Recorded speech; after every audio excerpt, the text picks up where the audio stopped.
geeks, nerds, awesome people out there, anime fans and all. Hey, it's your boy, AK9 Wolf. Oh, we're back. Sorry for the long wait. Just knocked off from work. Had to walk it out. But anyway, I'm here now. So let's get some of these trophies from Yu-Gi-Oh! Duel Master. Yu-Gi-Oh! Master Duel. Sorry about that. Been playing Yu-Gi-Oh! For a long time. From school days and even after that. And been playing the video game for it for a long time. But seeing these new monsters without new abilities, I might be able to put a couple of these stunts off first. So yeah, we'll see how it goes.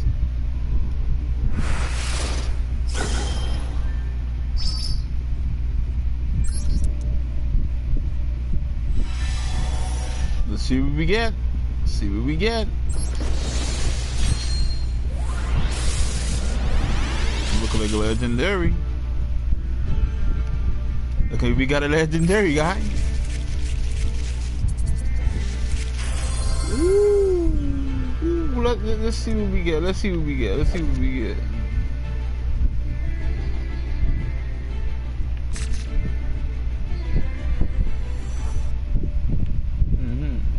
Look at that.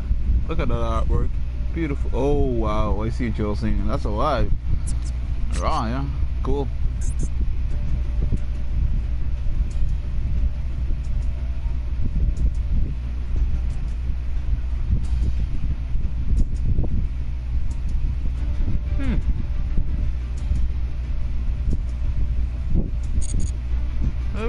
Why is this? When I was just reading these stuff. That's good.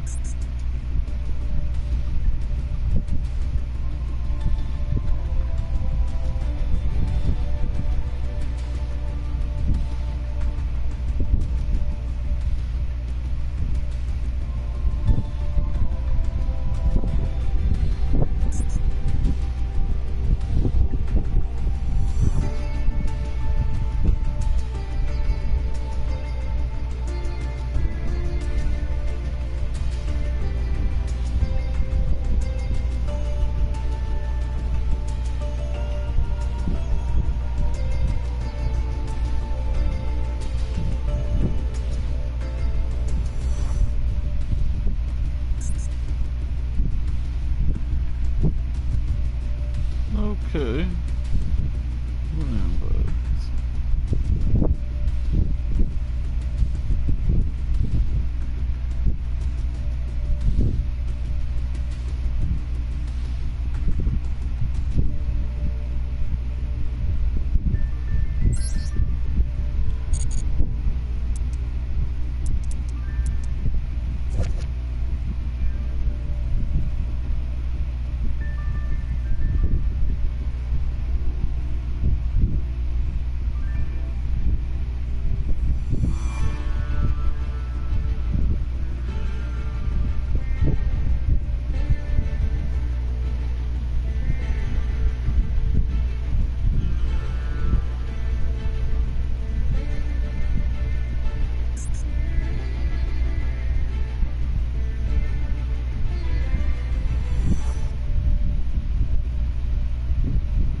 Hey, what's up, noob? What's good? What's good?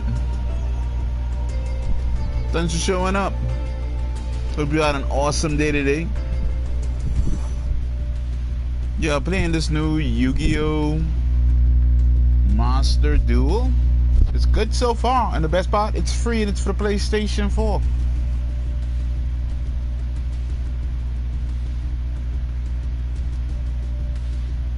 That's good to hear. That's good to hear. Hey, leave a like.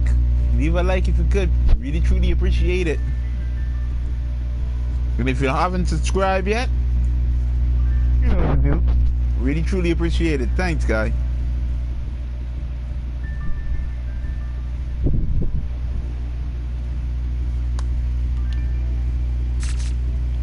This is clean. Look at this. And they call them goblins, bro? Nah. These dudes do not look like goblins, bro. The artwork is nice. Okay.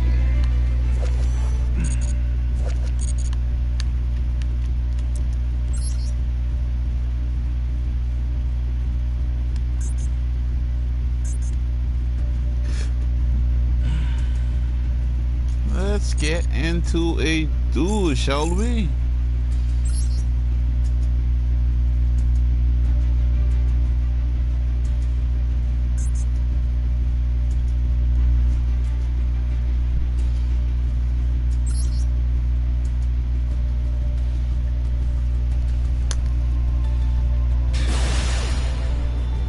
Have you watched any new animes or any new shows so far?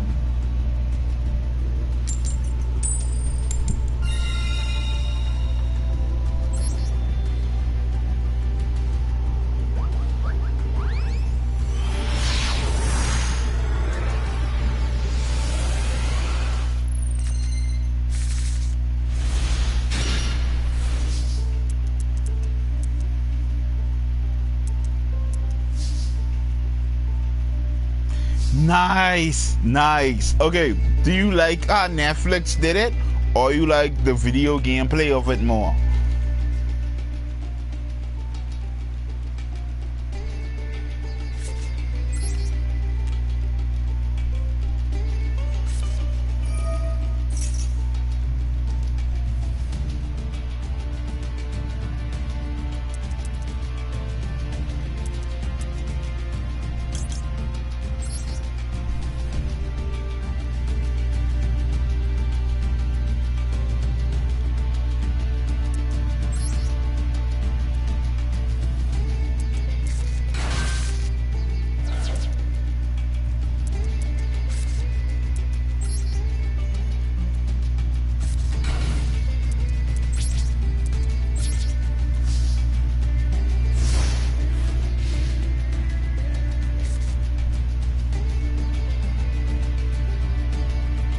Okay, personally, me, when I first said that Netflix was gonna make Devil May Cry, I was like, how are they gonna do it? Are they gonna do it like how the game actually look, like in a 3D style like that? Or are they gonna animate it like how they did Castlevania?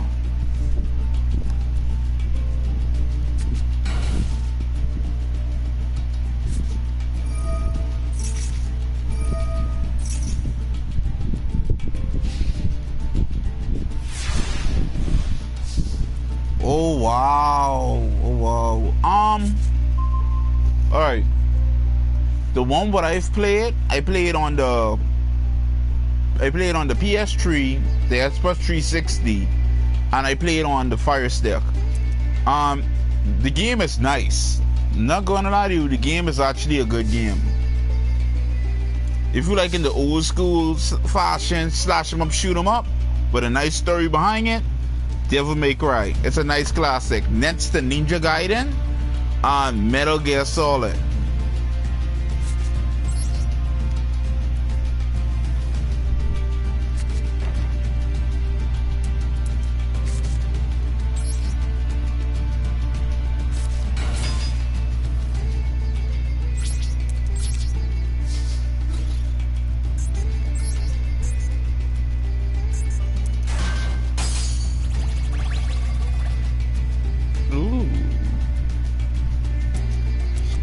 It's cool, but it's cool.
So far, I've been watching One Piece. I'm just waiting on the new season of it to come out.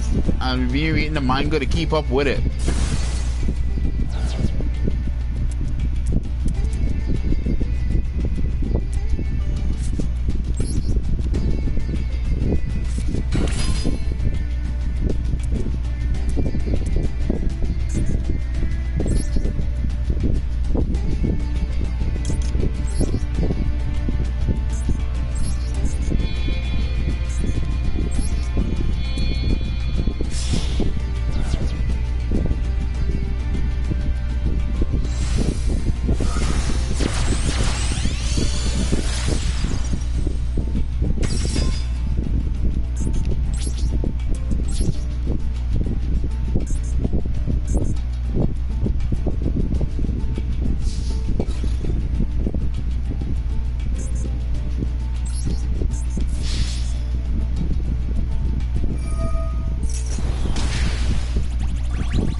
Okay, I'm gonna tell you some nice games, like some old school games for actually was in my era. It was cool. We had like Jack and Dexter, Sly Cooper, Prince of Persia, Halo, Street Fighters, SNK, Dragon Ball Z, and Naruto.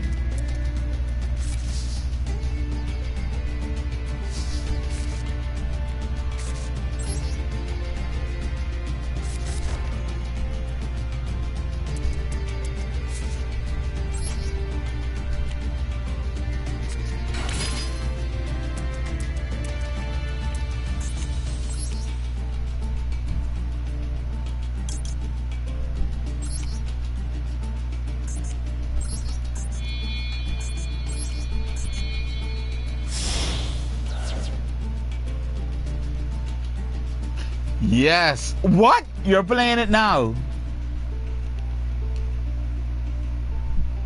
That's awesome. That is awesome.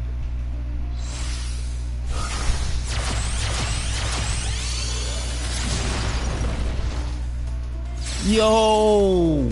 Hey. You gotta send me that link for me to watch that. You really gotta send me that link for me to watch that.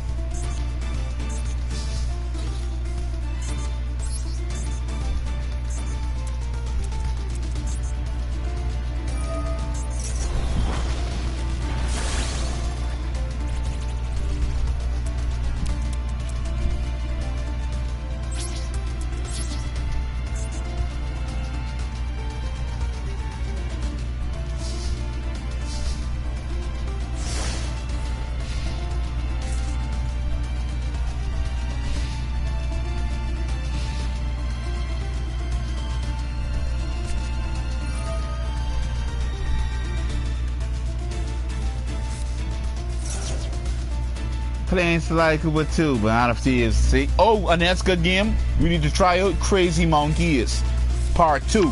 Crazy Monkeys 1 and Part 2. You're gonna enjoy that game. Oh yeah. Uncharted.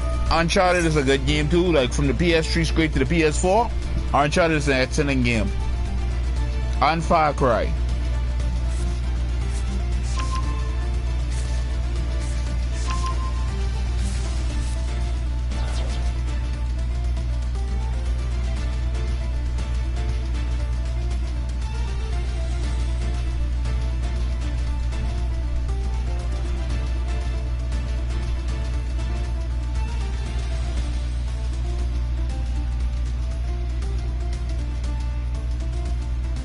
Truly take the time. I actually truly appreciate the time you took.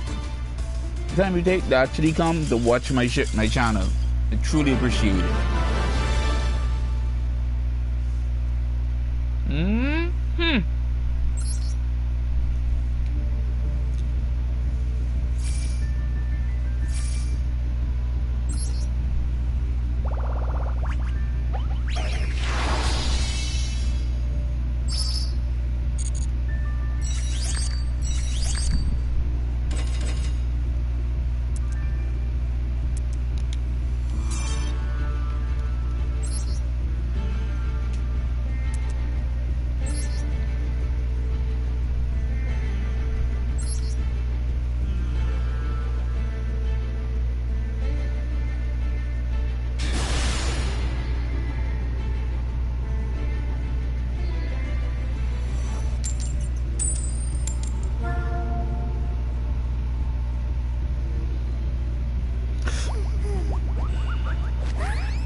Thank you.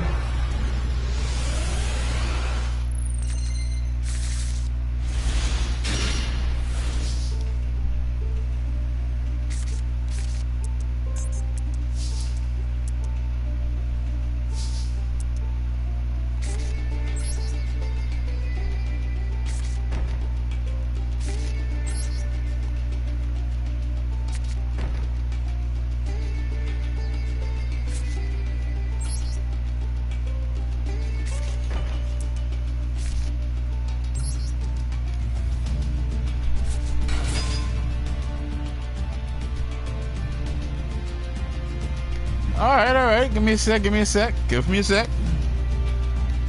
Let me just log in on my phone.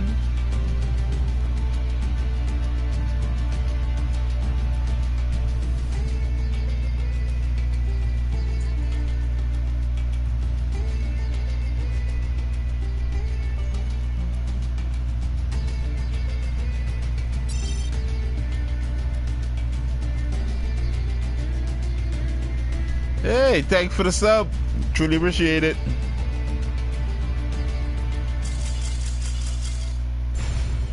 No!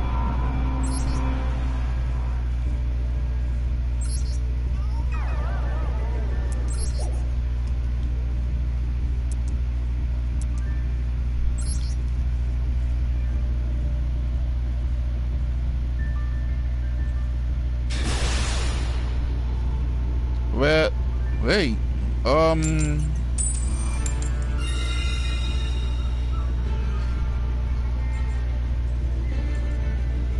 Hey, okay.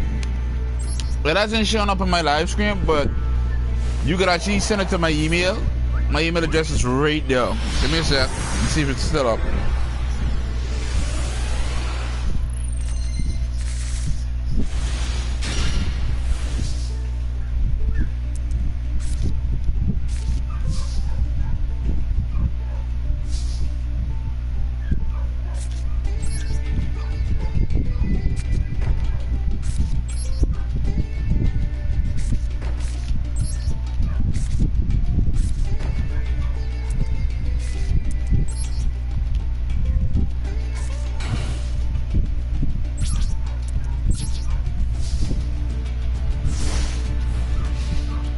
Yeah, it hasn't shown up in the live chat when I'm trying to see it. You know what? I'm gonna go in here. I'm trying to.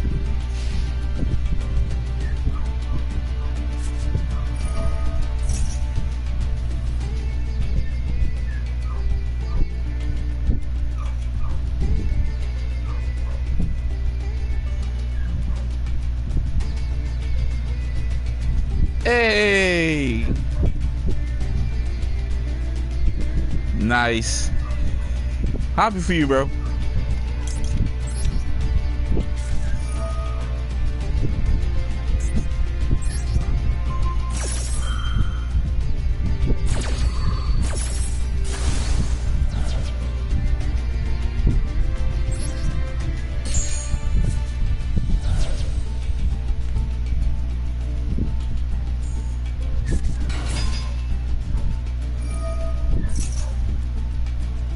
Oh, looking at it now.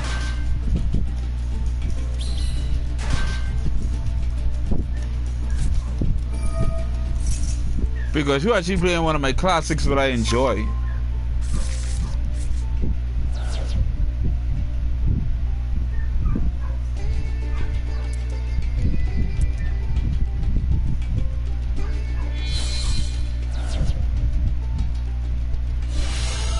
Oh, what? What? What?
GG.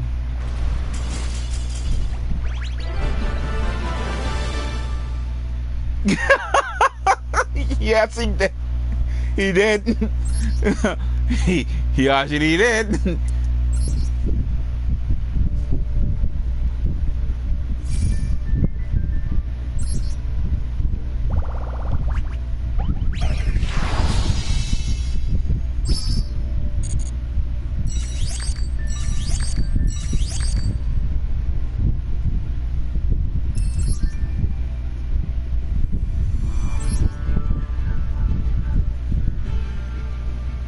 I still can't believe that. Like, legit. I was able to see the Winged Dragon. I was able to see Raw. Like, come on, bro. A God card, bro. Oh, you should be into the. You should have been young like last night. This dude was doing chain combos on top of chain combos, and he got the see he lost in the sauce. I forgot it was on a timer, and that's how he won. I'm like, bro, what the fish?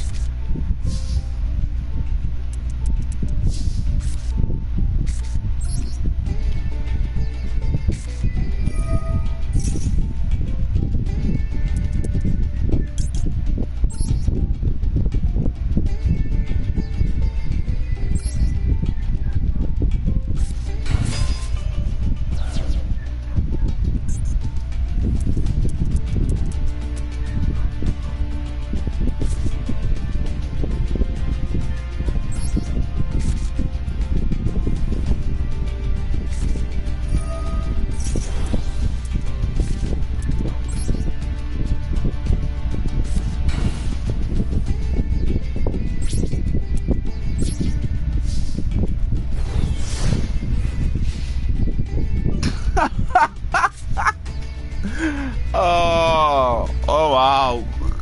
It's the players. Pull the S, what? The S button.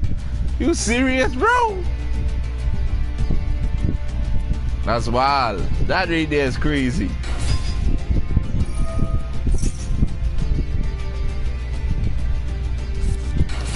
Bro, if you think I'm joking right now, watch this.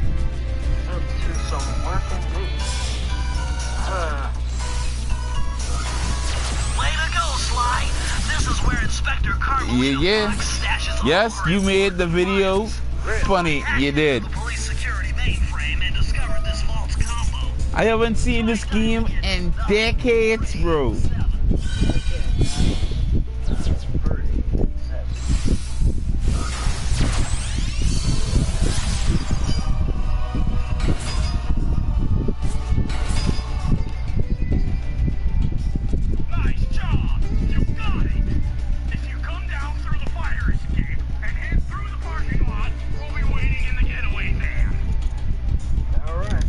Okay, question.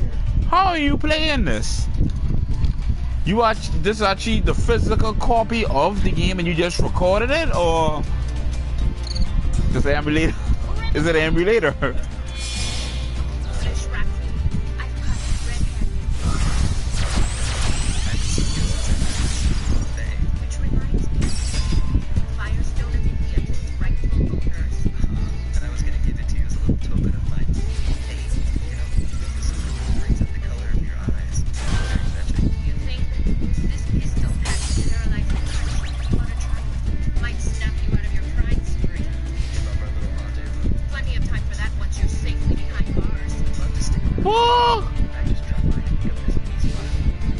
Bro, how much? How much it cost?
What the hell? Master criminal? No, you're a master thief. Well, on the night I was supposed to inherit the book, 5 visitors came unannounced to our door. My father fought to protect us, but the gang of villains known as the Fiendish Five overpowered them and ransacked the house until they found the Thievius Raccoonus. Our family's mantle of thieving greatness fell into their filthy hands. They tore the book into 5 pieces. Oh, thank you, bro. Thank you. Thank you. Definitely when they give me a new controller, I'm getting that. Because I have not played the game in a long time. There I met 2 guys who became $15 for Sly Cooper 2? Bentley, techno genius and strategist supreme. I call that a win. Murray, part-time driver and full-time murderer. Together we pledged to track down the Fiendish Five, avenge my father, and steal back the Thievius Raccoonus. I knew I was about to face the toughest test of my life. On this mission, I would either become a master thief like my ancestors before me, or fail and allow my family name to bite the dust.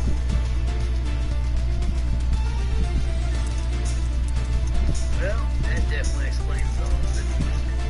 That was a nice piece of work back there on Police Headquarters, Sly. Come see me if you want to check out anything. I've got them all here on my computer. Use the left analog stick to move around the hideout and the X button to select things. Alright. I've already won. A fusion? Oh, snap! Okay, that's crazy. The road trip gave me the time I needed to study up on Sir Wallet the Frog. As a young man, this hot What? of his life was luxury. Oh, snap! On a Oh, whim, he snap! tried his hand at a bit of piracy. Found it to his liking. Oh, snap! Raleigh, who quickly became addicted to crime. That's crazy. That's crazy. Cheap machines were an evil teenage that rose to new heights.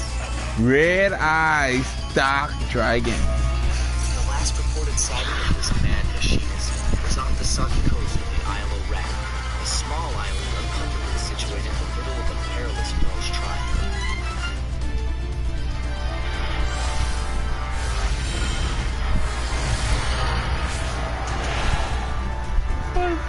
What?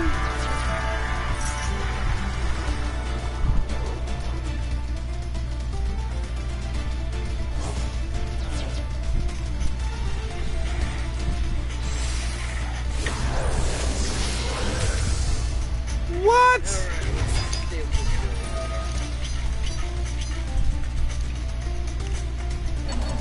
Hey, Sly, I just spotted something that's going to complicate the mission. See that nasty looking gate? It marks the only road leading into Rose's Okay. hideout. Okay, but remember, you can only climb on certain objects, like signs. Yeah, sure. Oh, wow. Wow. You have to get close. The circle button to grab it. Yeah, wax man. I live like a star. Alright, alright.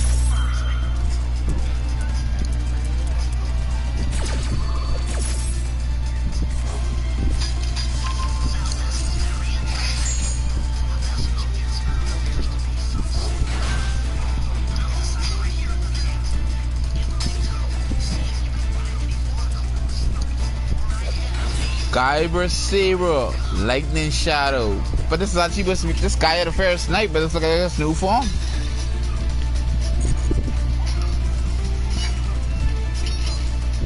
Hey, if I want to play some cool little games right now like Sly Cooper 2. My friend just told me just now that in the PlayStation store you could get it for $15 for the PS4.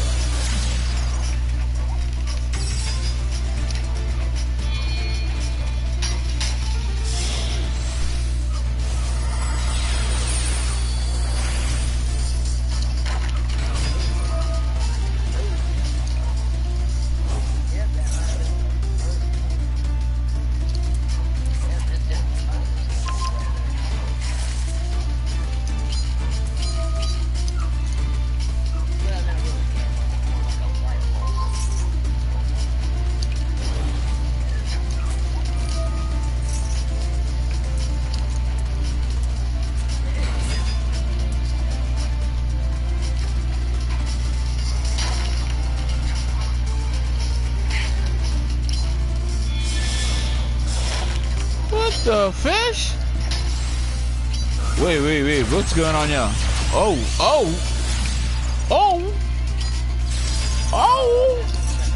Oh, snap. What?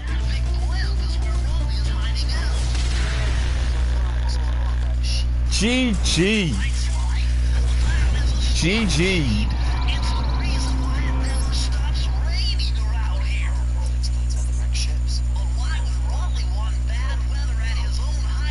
GG, that was a good game. You did excellent. You legit did excellent.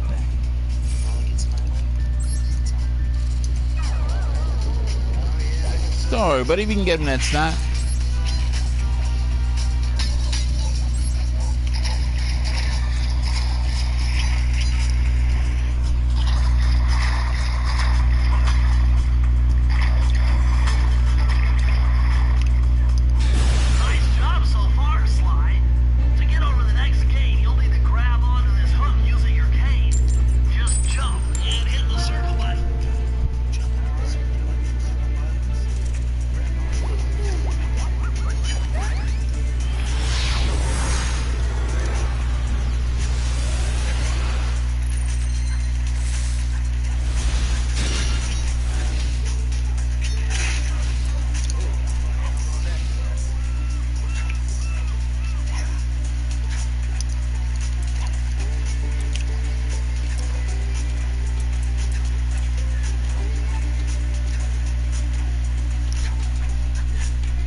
Okay.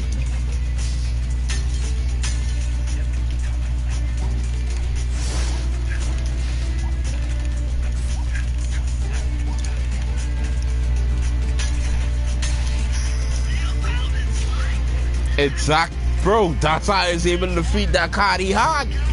The previous dude, when he bring out the Rain Dragon or Raw, that's how I was able to defeat him with the same card.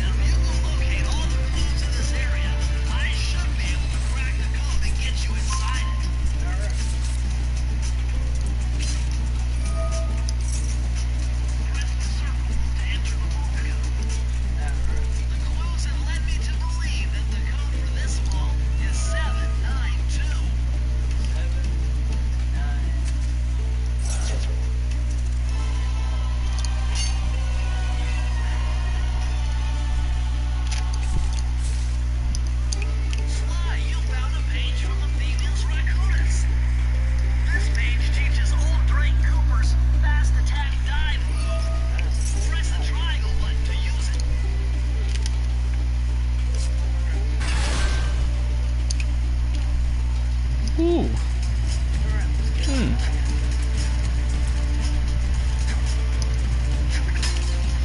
Yeah, that could work. That could work. That could work.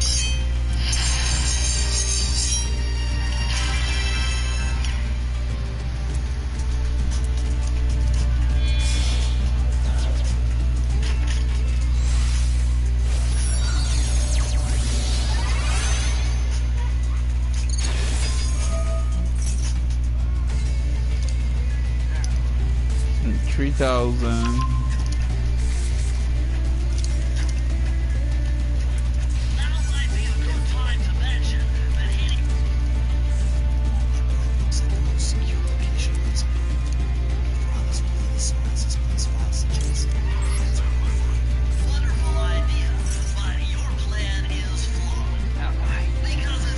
What?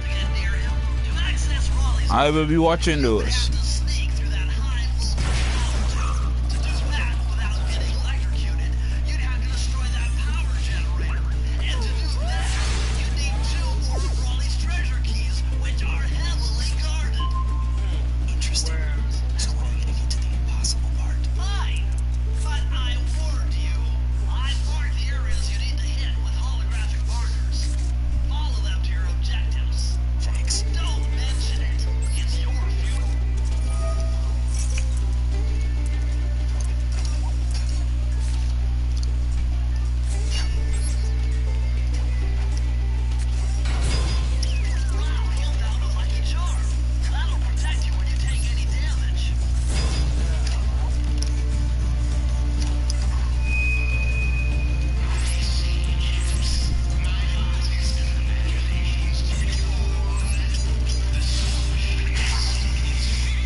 Dad's got paid. Raleigh appears to have booby-trapped this entire place. Don't you get it, Sly? If you step on that rug, forget about becoming a master thief. You got it, Dad. Yeah, if you step on it, you got electrocuted. What if I jumped into that barrel for protection? Yep. I don't know. It looks pretty risky and very unsanitary. Only one way to find out.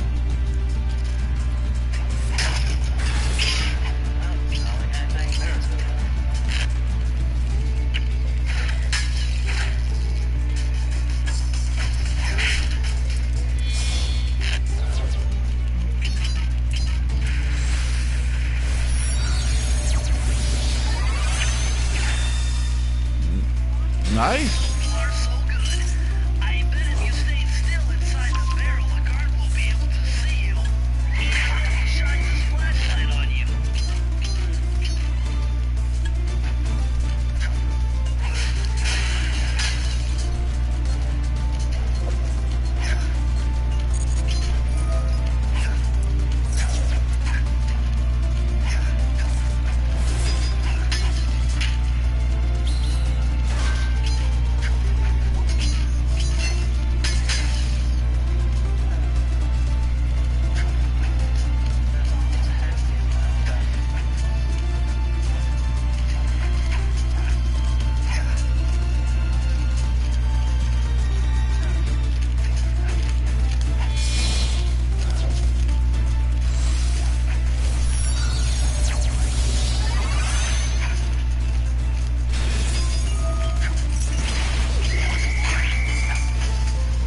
How? Wait, what?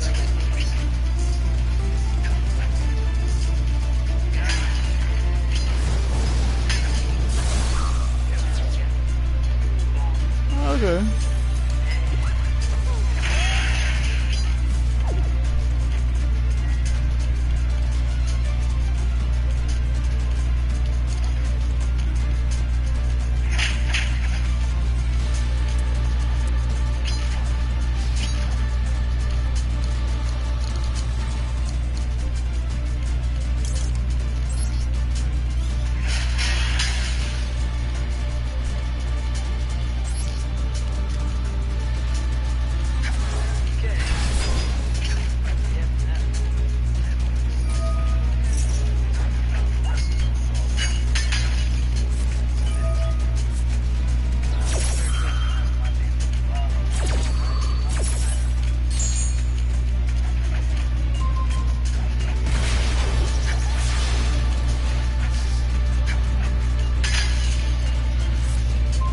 How did the cards guide me?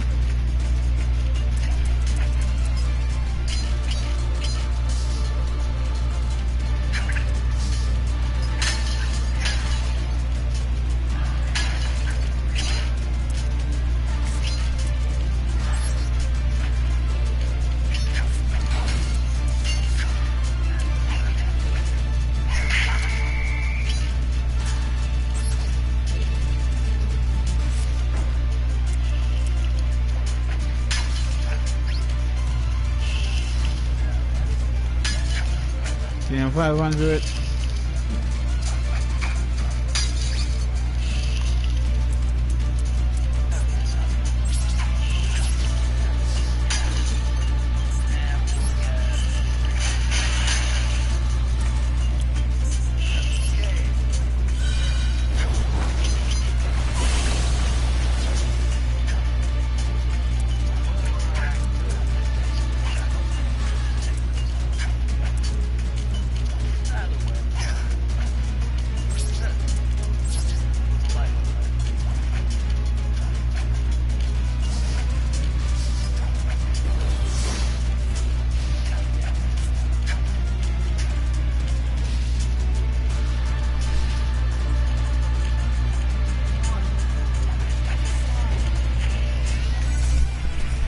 You got food?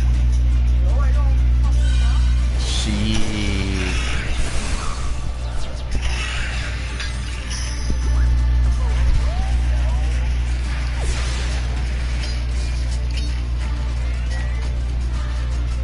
Out of the cards.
Yeah, I know, but look at the HP on the monster. It boosts him up to like 23. Now if I get a card we can boost that up to past day numbers, 29 and stuff, I'm good. I just need a card we can boost him up.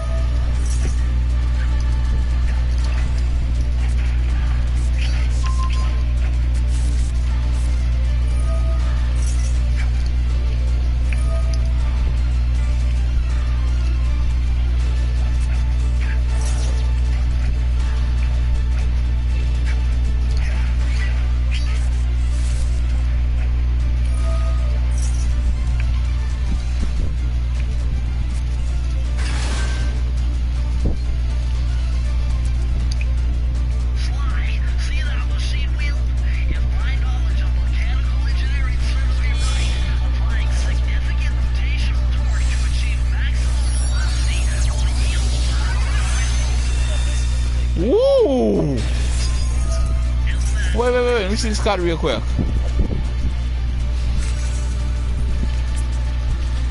Awesome.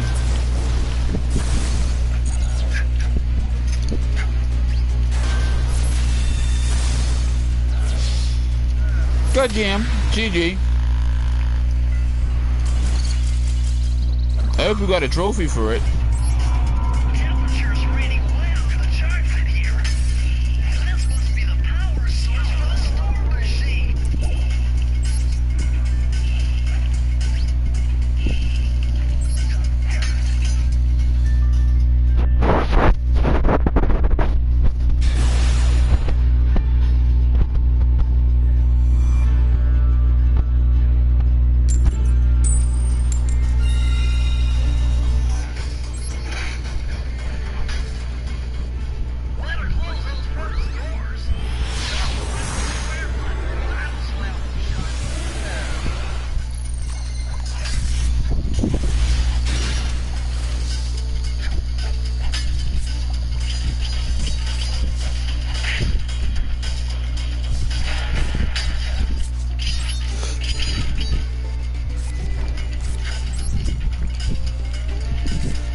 Is it now? I wonder if the gas station's still open so I can get a hot dog. Yes. Hey, that's a good thing about gas stations. The late night food just be nice. Like I'm from the Bahamas, certain places you go, this time food places will still be open. The main food place, not main, but the food places will still be open right now. If you really need something to eat right now, will be the gas station. Hot dogs are delicious. We have these stuff we call wedges. They're like fries, but they're like big fries.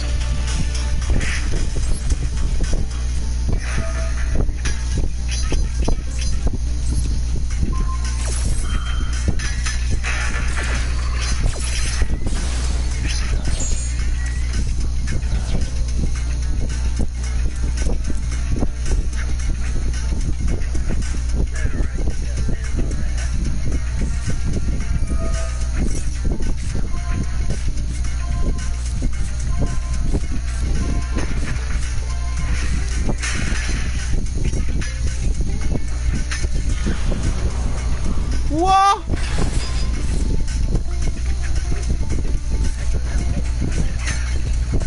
You just summoned Zodia?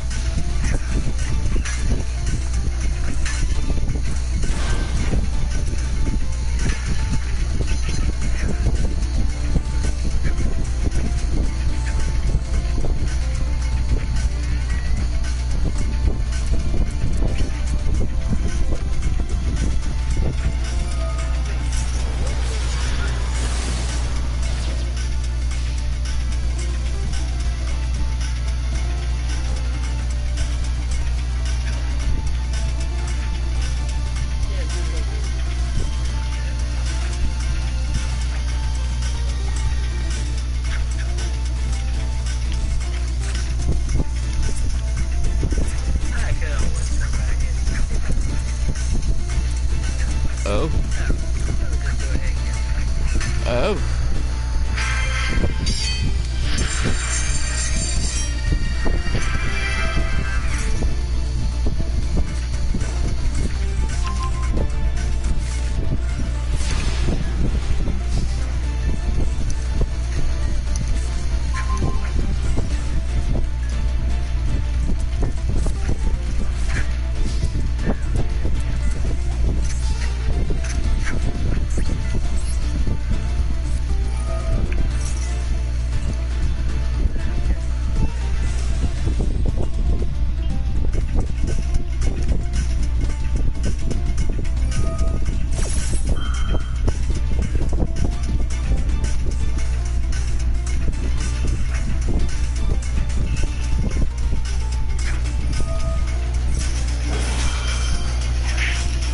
Ooh, you have a Zodiac deck and I love it. It is beautiful.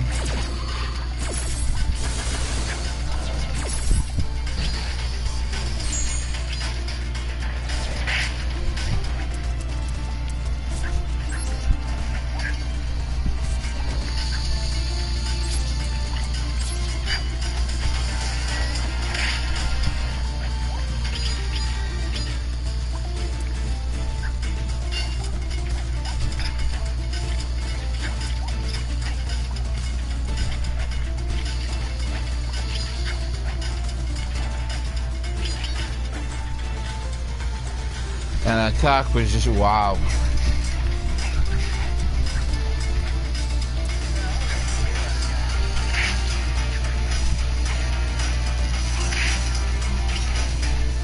I'm going up against a Zodiac deck and I like it. It's beautiful to see a Zodiac back in the game. And on top of that, I've been going against top ranking cards and duelists. I was able to defeat the Wind Dragon of Ra on one. Hey, I'm happy. I'm happy. Do what you gotta do, bro. Nice gaming with you, GG. Good game.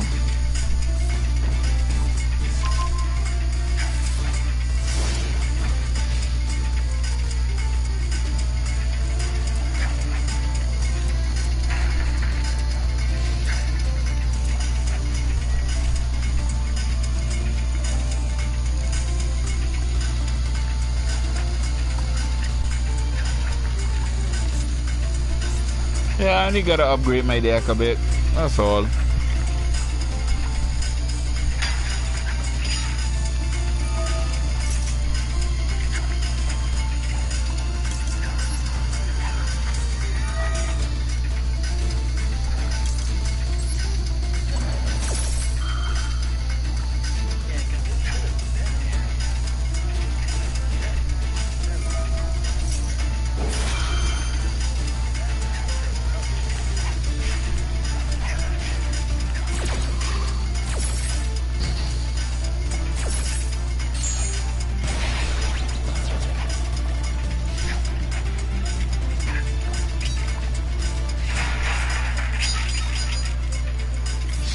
Hey, at least you didn't get perfect on me. I'm good with that. I'm good with that. It's cool. It's cool. I'm good with that. GG. GG. You didn't get perfect on me.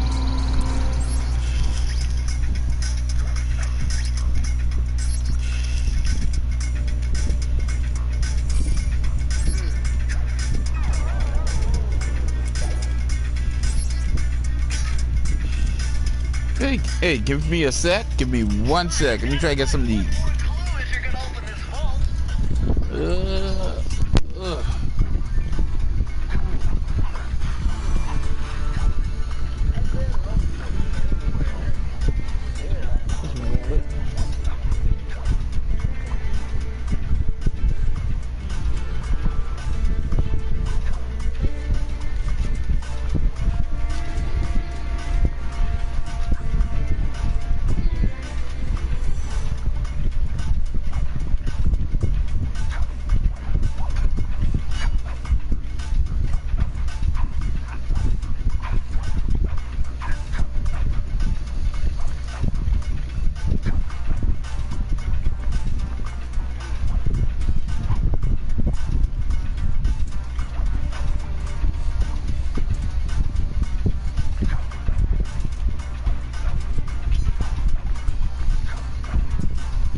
Hello? Hey, I'll be right back.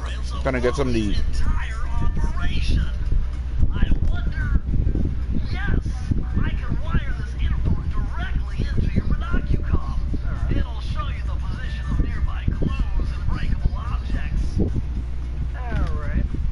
I wish that would have been given to me already, but better than never, as they say.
Julius Raccoonus held detailed instructions on how to perform my ancestor Ricky Cooper's ninja-inspired jump. The technique he developed while sneaking into the thinly fortified castles of feudal Japan. Finding a way off Raleigh's boat got a little tricky with the untimely arrival of Inspector Fox. Failing to find me, busted Raleigh and his crew.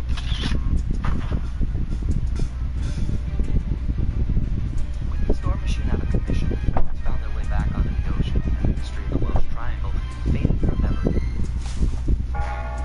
My gang and I loafed around England for a while, enjoying the pleasant weather, and then headed back home, excited for our next heist. I took the liberty of pinning your mission map up on the wall. You can use it to warp directly to any levels you've already. I am back. Sorry for the long wait. Inside legit was parked. The spot was parked. Sorry for the long wait, but I'm back.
Yes. Everything on board of them. That's the shit.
Can't take women nowhere. They toxic, they drama, and they like gossip and problems.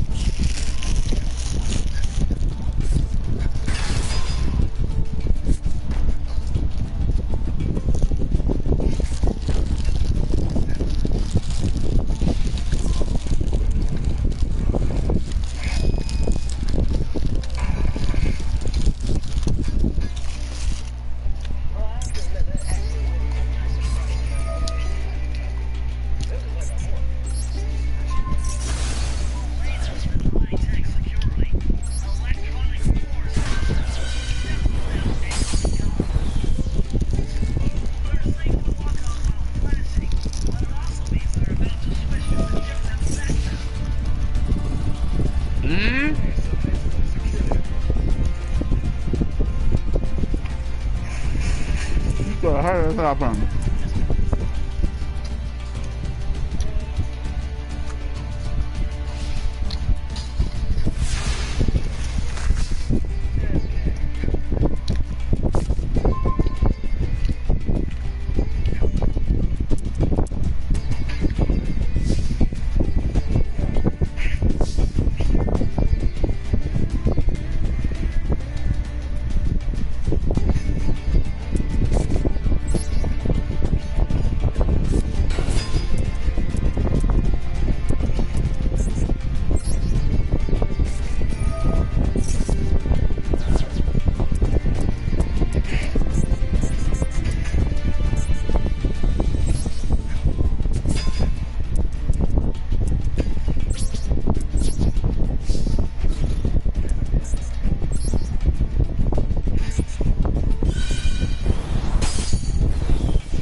What?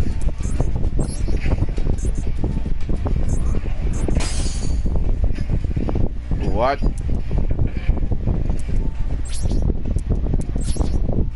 Okay.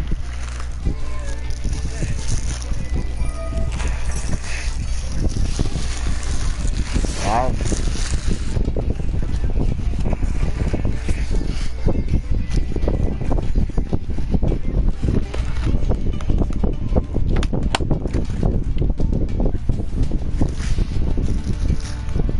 They even say, hey, you have 2 receipts. Right?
Oh, GG.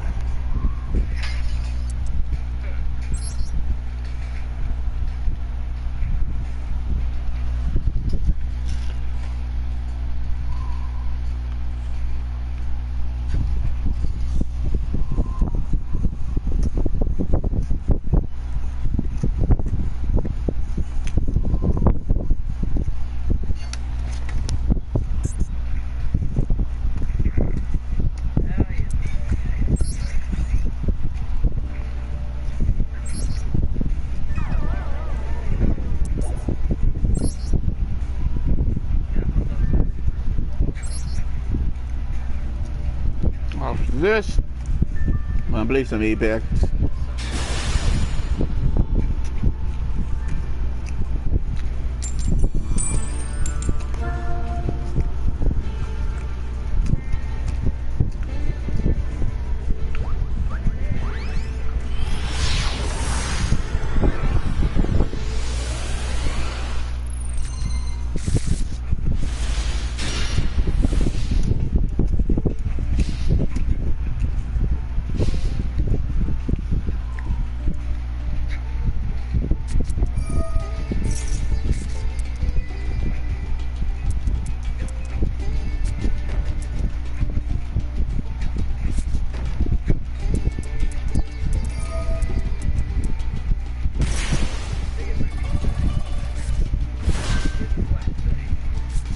sorry.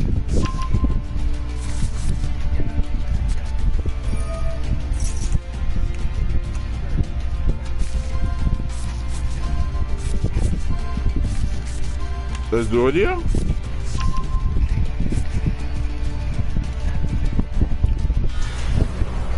I figured out.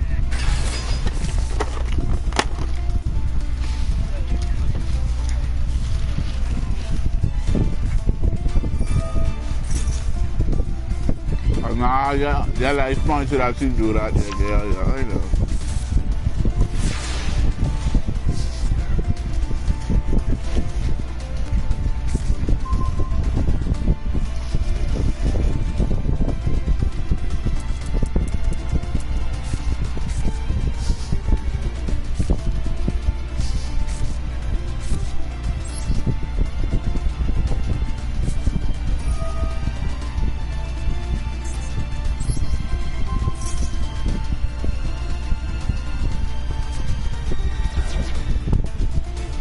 What the actual? Oh boy.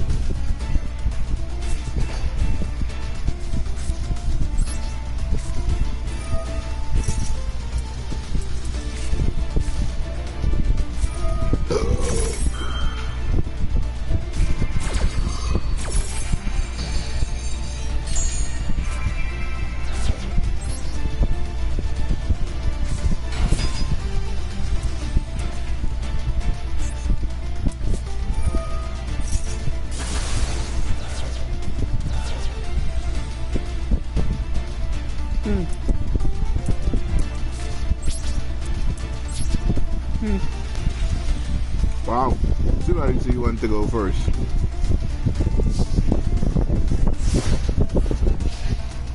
Whatever. Damn it. Ah, sorry about that, man. I'm gonna get rid of this bad energy. It's just that some chicks just like, women just like drama and they talk shit. I see that for my own eyes tonight. They don't have to do all that.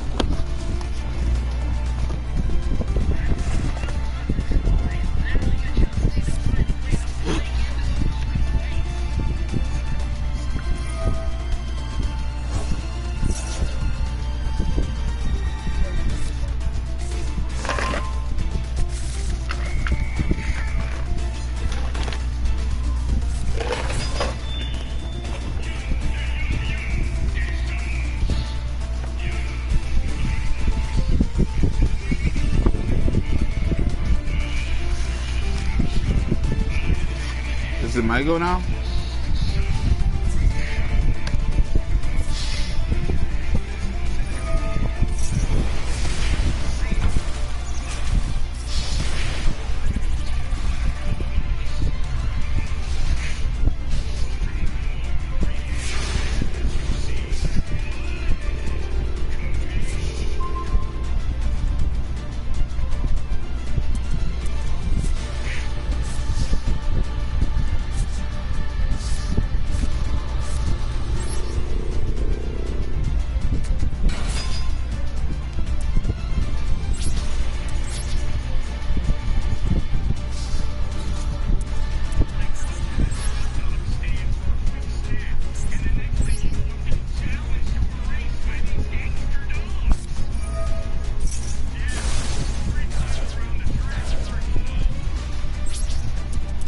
Oh, GG.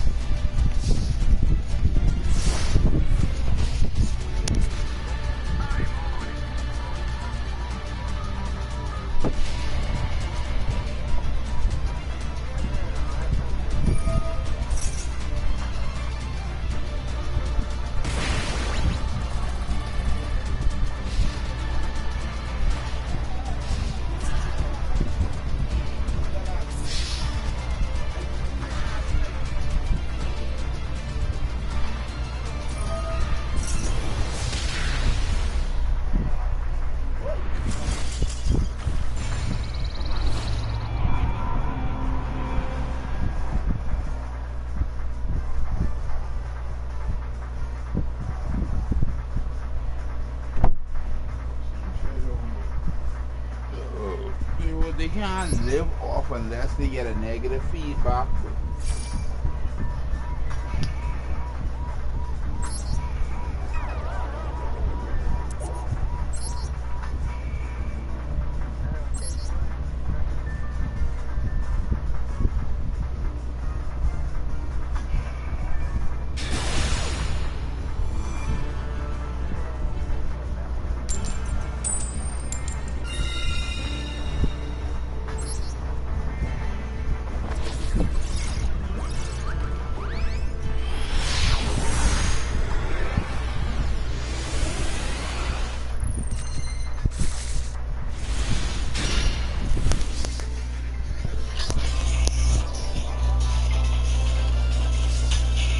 I'm gonna be it, Dito.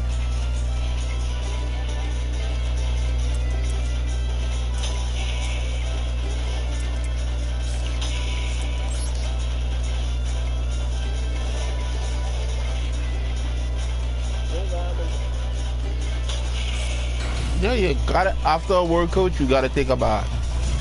Forget how tired you are.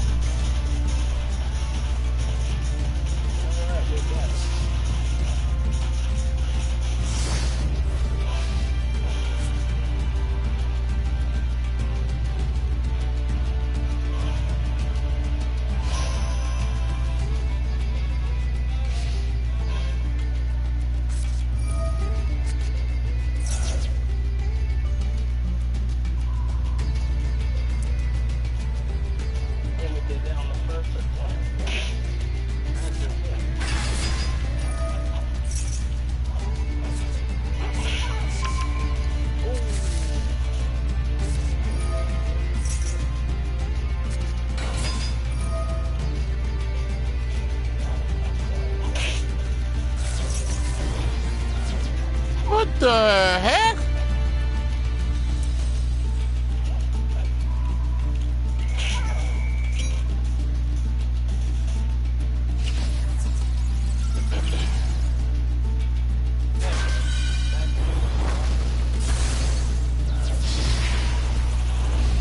Okay.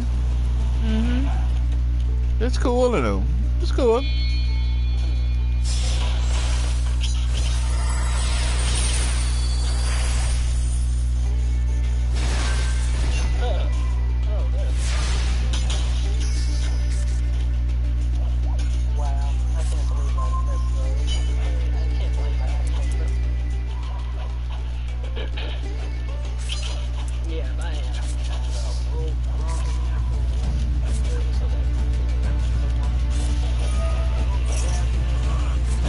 What is going on? Why it takes so long, bro? What do you get? Ow! It's on my turn. It's my turn, right?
really gotta build my deck. Seriously, I gotta build my deck.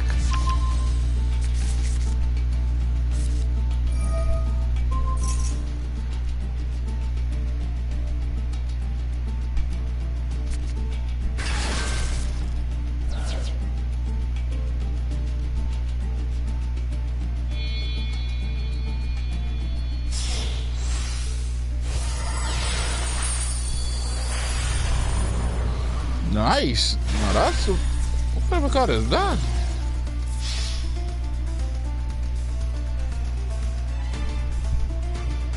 Night.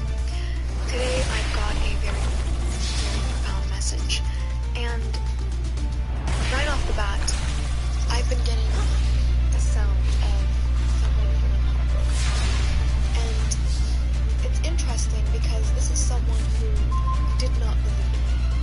They didn't believe in you because they did not believe in themselves. And it's not a basic type of energy where someone's feeling like, okay, well, this is because I feel this way. This is an energy that came at a time in your life when there was a lot going on. And this is someone who may have seen that spark, the spark in you, this energy that they feel like was flickering within them, and they were drawn by it. They were drawn by it, and they may even have had a path with you in some kind of way. But this energy was bombarded by a lot of transparent people, a lot of people who came through and pretty much injected themselves into their energy. They told this energy, this person, that pretty much everything was stacked against you. And they didn't say that directly. They gave this person an opportunity to benefit from that spark of yours without feeling like they were going to risk losing you or losing it. You see, you became like a commodity, like something to be used. And this is someone who didn't want to pedestalize you or put you on a pedestal, but they did. They put you on a pedestal because they felt like you were showing them a reflection of themselves that they had fought so hard to hide or even kill. So when it came to them literally in a crossroad, in order to either join you or betray you, this person believed that they would get whatever spark, whatever leftover, that they were better off getting whatever backwash that they could get, because they believed that the people, the energies that were against you were going to win. They didn't believe in God. They believed in spirit and God, but only in talk. They didn't quite literally know how to walk in that energy. And there was an innocence about you. There is an innocence about you. The kind of innocence that makes people wonder if you know what you know. And because of that, this person felt like there was no solid ground, there was no possibility that you were going to overcome the obstacles that were ahead of you. And because they pedestalized, I'm going to use this word, your gifts, that energy, that spark that they saw in you, they couldn't humanize you. They couldn't see you as a person that they love, a person that they would grow fond of. And it happened quickly. This is what I'm getting. It happens quickly. The people that you draw in, they're drawn in, and they feel the immediate energetic pull towards you. And the challenge doesn't start. Hey, GG, you win some, you lose some, man. But for this person, it's quite different because this is someone who feels shamed right now. They're feeling a sense of shame. And I'm going to break this down in a very detailed, very sectioned off kind of way, because this is a very dense download that I've been getting, and I've personally been trying to structure it in a way that it's digestible. So I'm going to use a metaphor, a very modern metaphor, in order to explain how these energies, when I mentioned the timeline interception and the mirroring, when I mention these things, I'm going to break it down in a way that you can tangibly actually see how these energetic processes, these spells, and these bindings actually work. And you've been a target of this. Whoever you are, you are one of those few people in this world that still maintains and has that spark, that divine, rebellious, true spark, the flame of the Most High within you. And a lot of people have tried to make you yield it, to make you give it up, to either benefit off of it or to make you give it up. And the way that they've gone about this is by signing off contracts in your name. And these aren't literal contracts, even though for some of you they might be. These are spiritual contracts that they would benefit off of whatever fortune, whatever blessing that is attached to your timeline, so long as they can siphon some of that energy through access, through illegal access, or threading, or interweaving themselves into your sphere. And what I'm getting is the severance. There's been a lot of severance. There's a lot of silence and a dead kind of energy when it comes to these people being able to access you.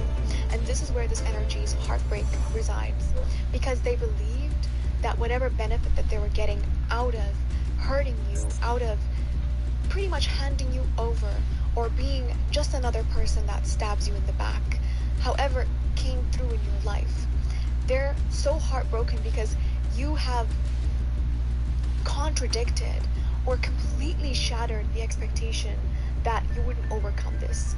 It's almost like this person is going down a deeper layer of why they even believed that you would never overcome it, why they believed that they were better off getting leftover energy that was stolen from you, as opposed to standing in the light, perhaps like they were meant to. But the thing about you have to understand is that people tend to feel outshunned.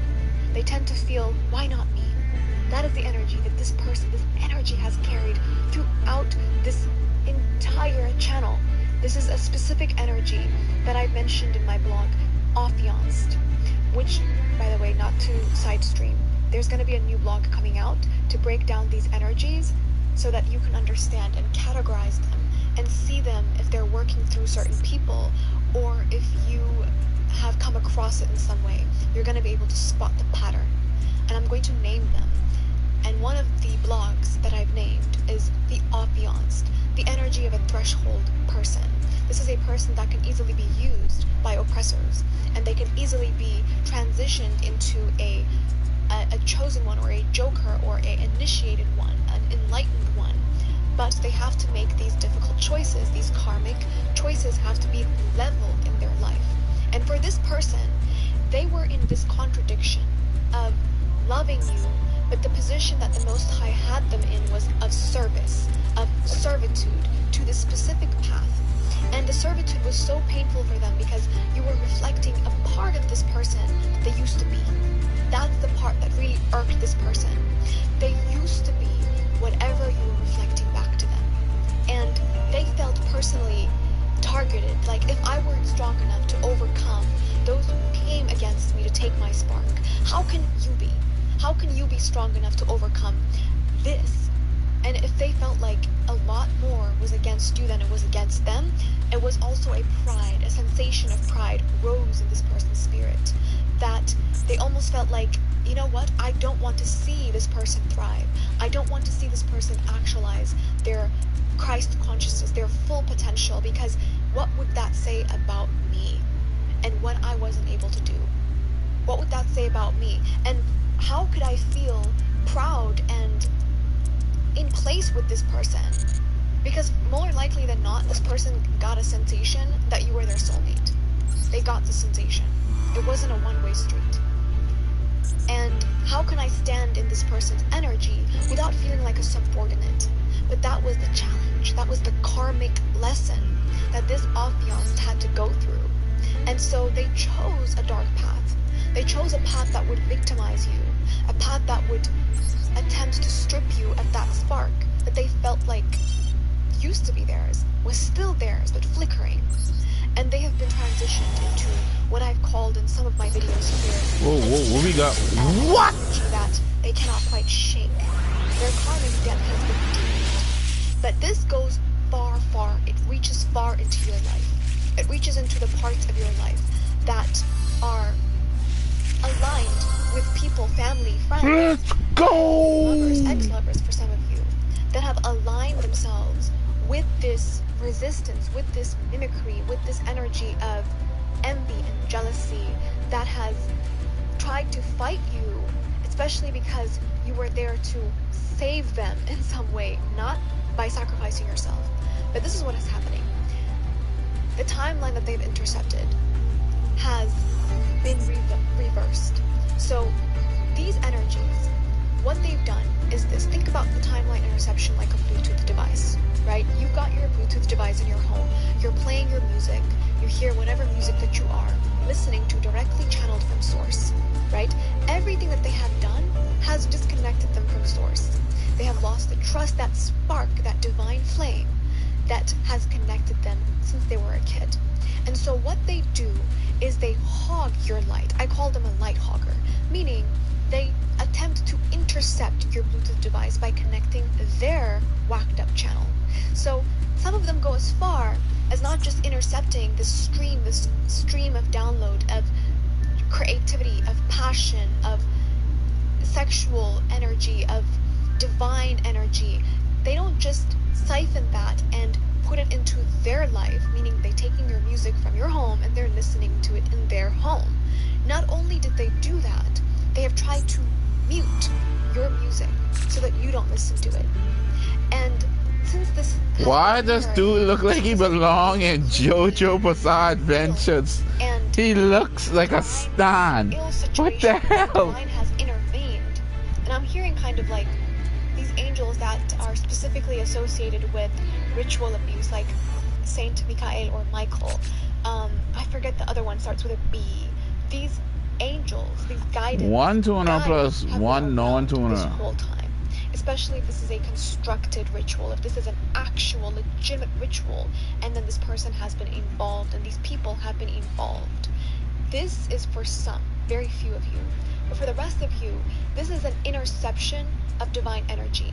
So basically, them not wanting you to claim who you are fully, and outsourcing your music or sourcing your music into their sphere so that they can share what is yours without your full consent. And this is because you have physically removed yourself from their presence. This is a back door, a false door that they have created. And this is how I got it described here.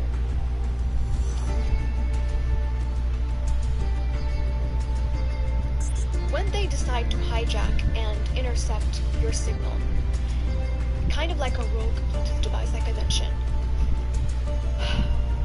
what ends up happening is that you feel a sense of fogginess. It is not just a one-way street. Everything that they're feeling, right? Every energy of dullness, this uncreated, sluggish, slow, foggy energy gets drafted into your field. And the only way that happens is when you believe that the interception of this device, the interception of your channel, is on you, that you're doing something wrong.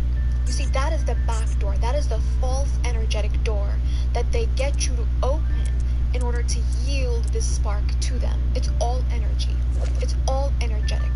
So when you believe that it is your frequency that is being intercepted, when you believe this confusion, this is how it starts to manifest, or they get to sort of intensify the manufactured alliance that they have made with people like such, this soulmate, this energy, this person who feels heartbroken. And for some of you, this is not just one person.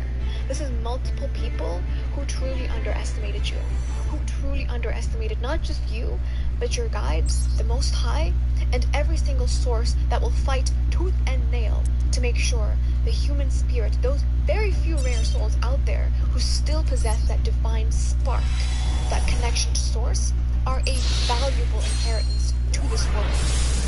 Those, either whether it was through envy, let's see what we get, shall we? Through just sheer doubt, however it manifests, their actions still speak the same language. And when they chose to do this,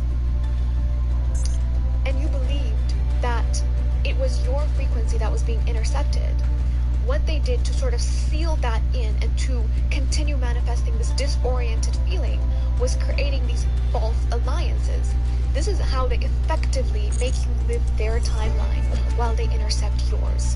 So these false alliances look like people who are being assigned some type of assignment in your life.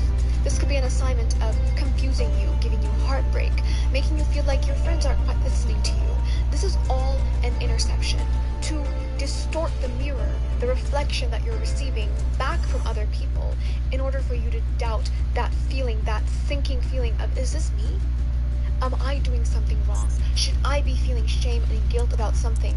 But this shame and guilt that you're feeling is a projection. They're trying to get you to listen to their music, right? When they intercept your channel through this rogue Bluetooth device, they are trying to implant their reality into your reality so that you can bear their karma and their burden while they benefit off of your grace, your light, and effectively drape themselves in your image. It is all about reflection. Remember that. It is all about reflection. And the seed of doubt is the most powerful, is perhaps the only tool that they will use to get you to yield that light. But a lot of you have sealed that gate. You have solidified your stance. Anyone who chooses to reflect to you a mirror image that is distorted, that doesn't quite resonate, that creates a cognitive dissonance in you, meaning, example, if I am watering this plant, and if I'm giving it everything it needs, the soil is right, everything, and I see this plant reflecting back to me an energy that I'm not giving it, right? For instance, just turning to rot all of a sudden, being something that it's not, when the environment, when everything I have given it is correct, then you have to think, maybe it is my lens. Maybe I am actually being intercepted. My channel of vision, of reflection, whatever reflection I'm receiving, is being intercepted. There's a middleman, like a buffer energy, where they try to slide the veil in front of your eyes and to play the screen, the role, the reflection that they actually truly receive in their day-to-day life. So when they do that, that energy of pain and agony begins to feed the entity that they may have given you over to if they did a ritual. Okay. And when those entities are fed, they end up giving them the benefit that they have signed up for, meaning your life force, that light. And so they may benefit from scraps of your energy. Just like this energy, this soul light now is realizing they have settled for scraps. They have quite literally told themselves, there's no way that they can stand beside you based on the reasons I gave you in the beginning of the video. Not only that, but they have said, it is better to get scraps. Because, understand, nobody can take the full-fledged sword and flame and water and earth and soil of your destiny. They can only get the backwater. And that is what they've settled for. And especially because they believe it is better for you to be dimmed than for them to see you at your full glow. Because there's no way these people who are eating from the table of demons would sit around eating on your table at the same time. Because understand, that channel that they have been intercepting does impact you in some way, because you won't be able to see the true form, not just of yourself, but of them. And so it would continue allowing them access to manipulate your sense of self, your sense of deservingness, your sense of certainty and connection to source, which will reflect back to you in this day-to-day life as people showing up in a very bizarre way towards you. Quite in a way that you can't quite explain. It's almost like you're being followed by some type of energy. That is what this is. It's because they have tried to siphon your energy, your channel, into their life. When this gets shut down, which is what this video is about at 18 minutes, when this gets shut down, what happens is confusion. So you might notice, you might even feel like, are they stupid? Because they don't see that you see. They might hear you talking just like they might hear me talking right now, but I won't make sense to them. Because the light codes, the light, the understanding, the source that they've been draining from you, right, allows them to understand good in order to do evil with it. Understand how dangerous you are. You are a weapon. And they weren't entrusted with the connection to source because of their intention, how ill it is. And you were entrusted with it because your intention conscience pure. And you will not use the power, the understanding, the wisdom for evil. So when this energy, right, when you reclaimed your Bluetooth device, back to the example here, because I think it works really well. When you reclaimed your device and you disconnected all false devices, what ended up happening is that you can still see the device that is connected to you illegally, the rogue device. And you can hear its music, but you have separated it from your device. They can no longer hear your music. They can no longer get the source energy that you're getting, the understanding that you're getting. But you not only get yours and the full version of yours, including the one that they've siphoned. So if you're getting a lot of downloads, your memories are just expanding and you can barely keep up, and you're kind of in this new timeline, in this threshold energy. It's because all of that energy that they've hoarded from you and they've used against the divine, which is also a totally different repercussion. It's divine judgment. We're not going to get into that.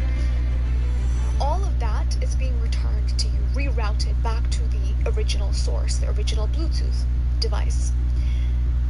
You now hear everything that they're doing, that they've done, that they plan to do, down to the last detail, down to the people involved that you may not have even known existed, because you are seeing it through their eyes. You're seeing everything through their eyes. It's almost like your body is going to belong in multiple timelines at once, but you are centered and home in this divine timeline that has now been severed, kind of like a pyramid, when the pyramid's top is separated from the bottom. But it's still a pyramid of its own, but there's another pyramid down there. That's where they are. And you are there, the seeing eye. You're seeing everything from top down. And they're confused. That's what I'm getting. There's this energy of like confusion. And not to mention, every ill intent, every ill thing that they have done has also worked to backfire in resulting in spiritual confusion, nightmares, illness, madness for some of them, and for others of them, irreparable heartbreak. This nauseating, gnawing, painful, wrenching pain of the heart. Just pain. And this is where this person's energy is starting. This is where the video started. Okay, let's not do this because this energy, and this could be multiple people. For some of you was a lover. For some of you was a very close friend, a person that you worked with. And for some of you, it's a family member, a sibling or a mother or a father, someone that should have protected. Hey, what's going on, guys? Hey, welcome back to another episode.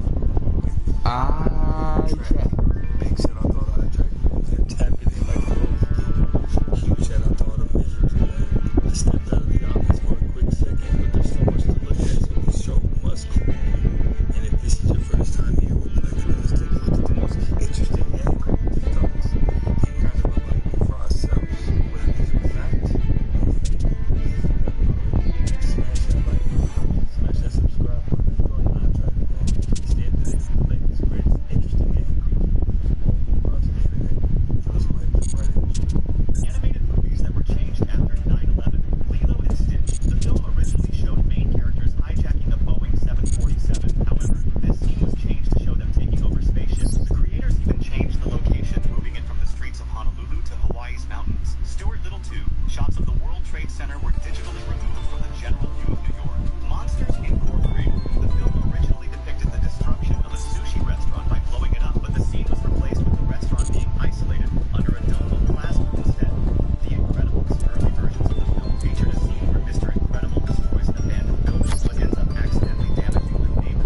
yourself where they happen to be.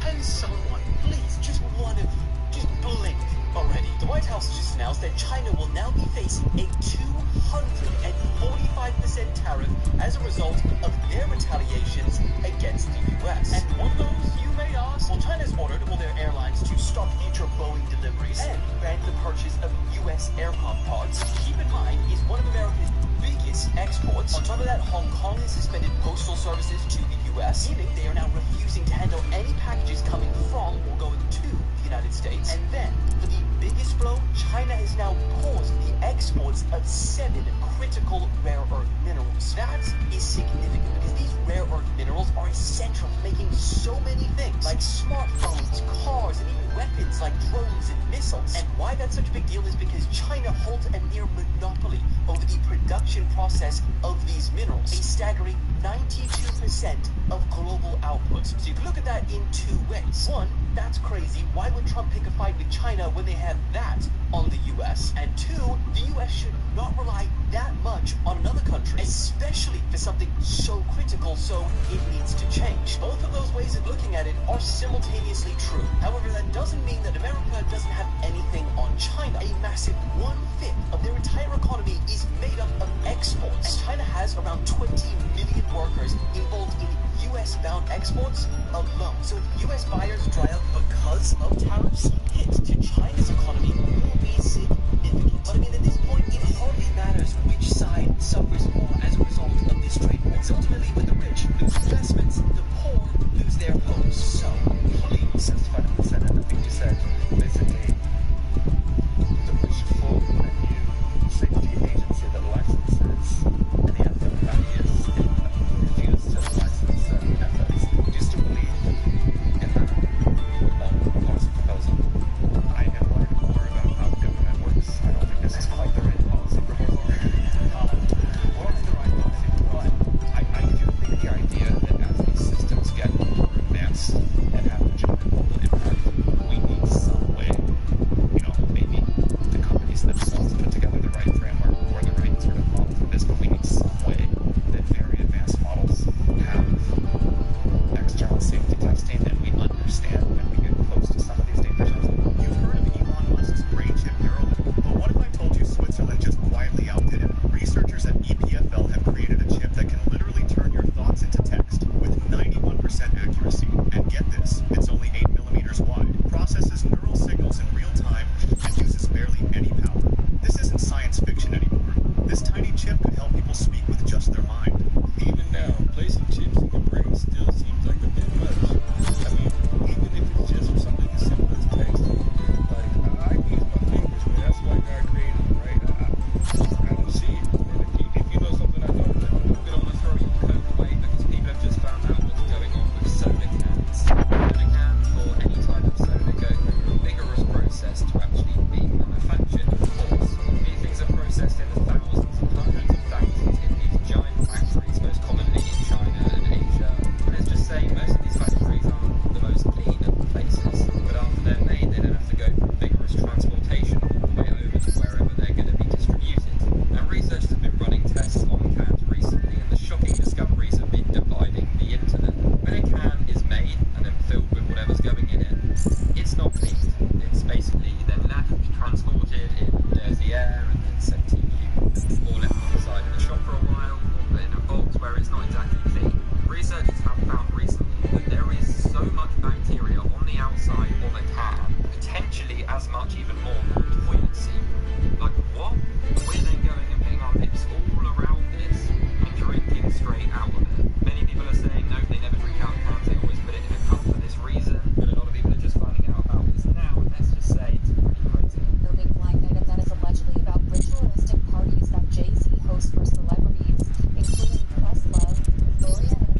why a washing machine need Wi-Fi? That's what they're trying to figure out. Highly suspicious. What kind of Why a information washing does this machine need washing Wi-Fi? machine have? Well, apparently smart washing machines are collecting a significant amount of data, including personal information, data on location, and access to photos. Now, this is what many people are wondering. The internet changed, right? Everything being wireless, everything being smart, collecting data, and it goes down a rabbit hole similar to George Orwell's book. This is why I have no smart things in my home other than, I guess, this phone. I don't have any newly Wi-Fi enabled this, that, fridge, freaking freezer, all this stuff. You want to keep your home as organic and Amish as possible.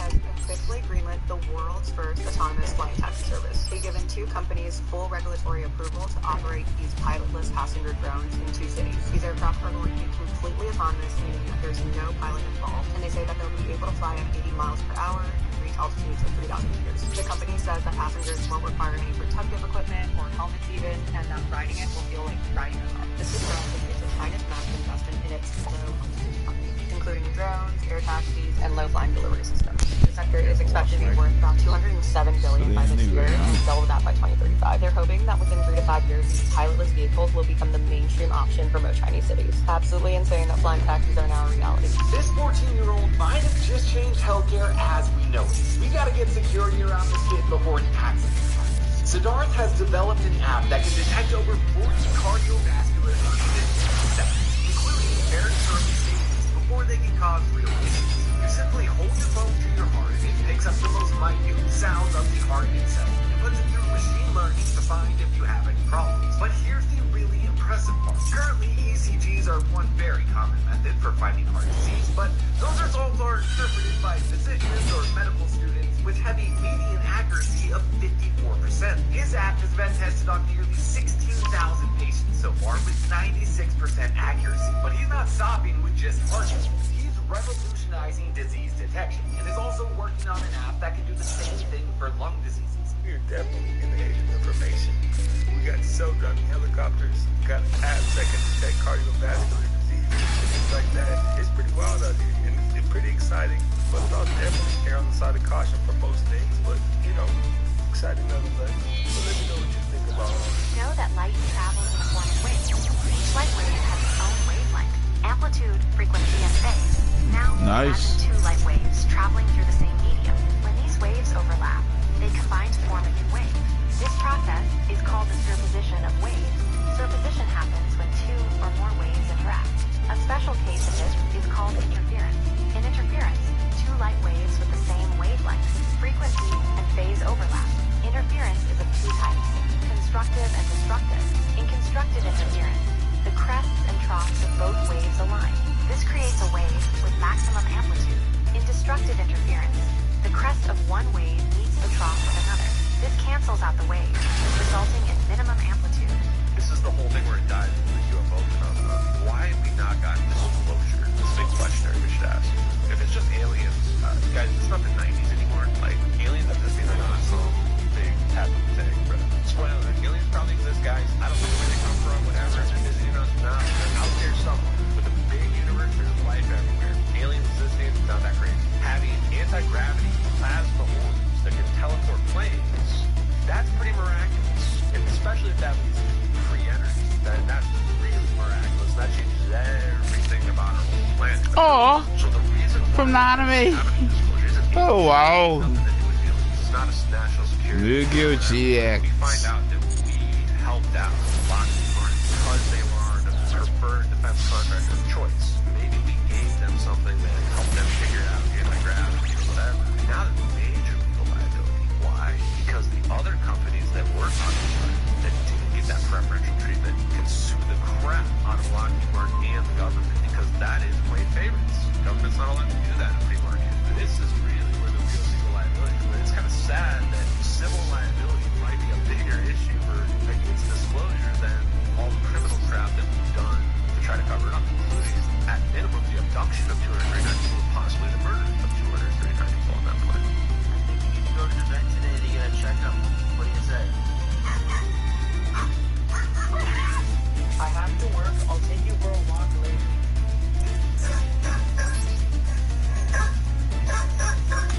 Who you love more, mommy or daddy?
prosper, and California, found in dog years, just like a pig would prosper in Ohio or in West Virginia. Because America's the monkey nation, and fresh as a monkey, and Miami's monkey city, this word made it.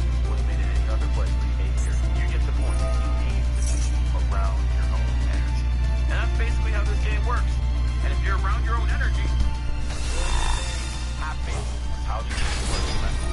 I did a cross from a guy from Barbados. He's probably the best networker one-on-one I've seen in a long time. He's so creative.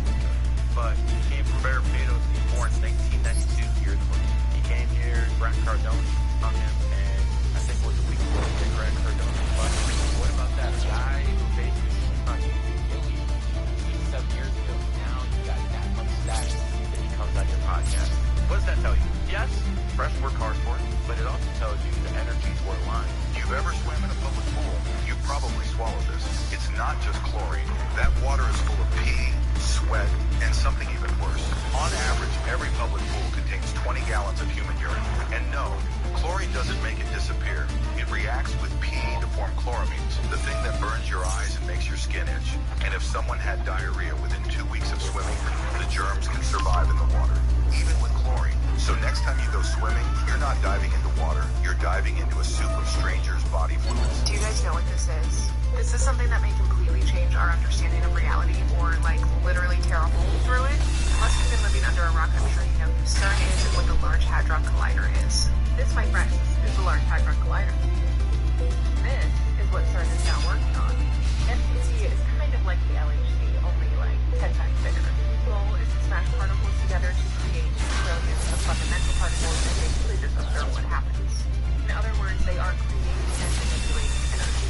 This isn't just for science. This is about pushing. How you get destroyed if it can't be destroyed with that car? Ultimate laws of physics. No technique has ever been used at this scale before. We are talking proton collision at 85 trillion electron volts. That is energy dense enough to potentially create black holes, vacuum instability, or like literally just opening doors that we are not ready to open. Of course, they say this is just for research, but if they find what they're looking for, like, I don't want to scare you, but everything changes. Personally, feel like this is just energy that is not meant to be played with. So let me know your thoughts.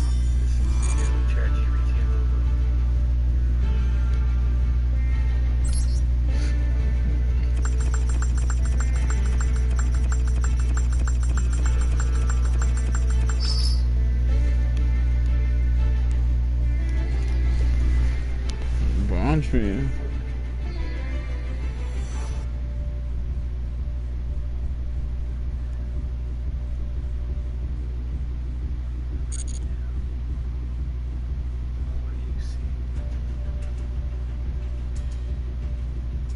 Finds your body and brain are addicted to stress. 1. You constantly look at your phone, even when you're in the middle of a task. 2. Your mind is always racing with overthinking. Sometimes you do this at night and it makes it hard for you to sleep. 3. You constantly judge yourself and compare yourself to others. 4. You want to be productive, but you're always exhausted. 5. Your appetite fluctuates, either overeating or losing interest in food. 6. You replay stressful events in your head even when they're over. 7. You struggle to relax, even when you have free time, always feeling like there's something else you should be doing. 8. You rely on caffeine, sugar, or other stimulants to get through the day because your body constantly feels drained. 9. You frequently experience digestive issues like nausea, your stomach may because your mind constantly. Okay, we got legendary. You get irritated or frustrated. Reacting more intensely when the situation requires. 12. You procrastinate important tasks, but when the deadline gets closer, you suddenly feel a surge of motivation and pressure. Fiery planet, but it doesn't act like any planet we've seen. It's something much older. NASA's Deep Space Probe picked up functions near Saturn's moon. Electromagnetic bursts they couldn't explain.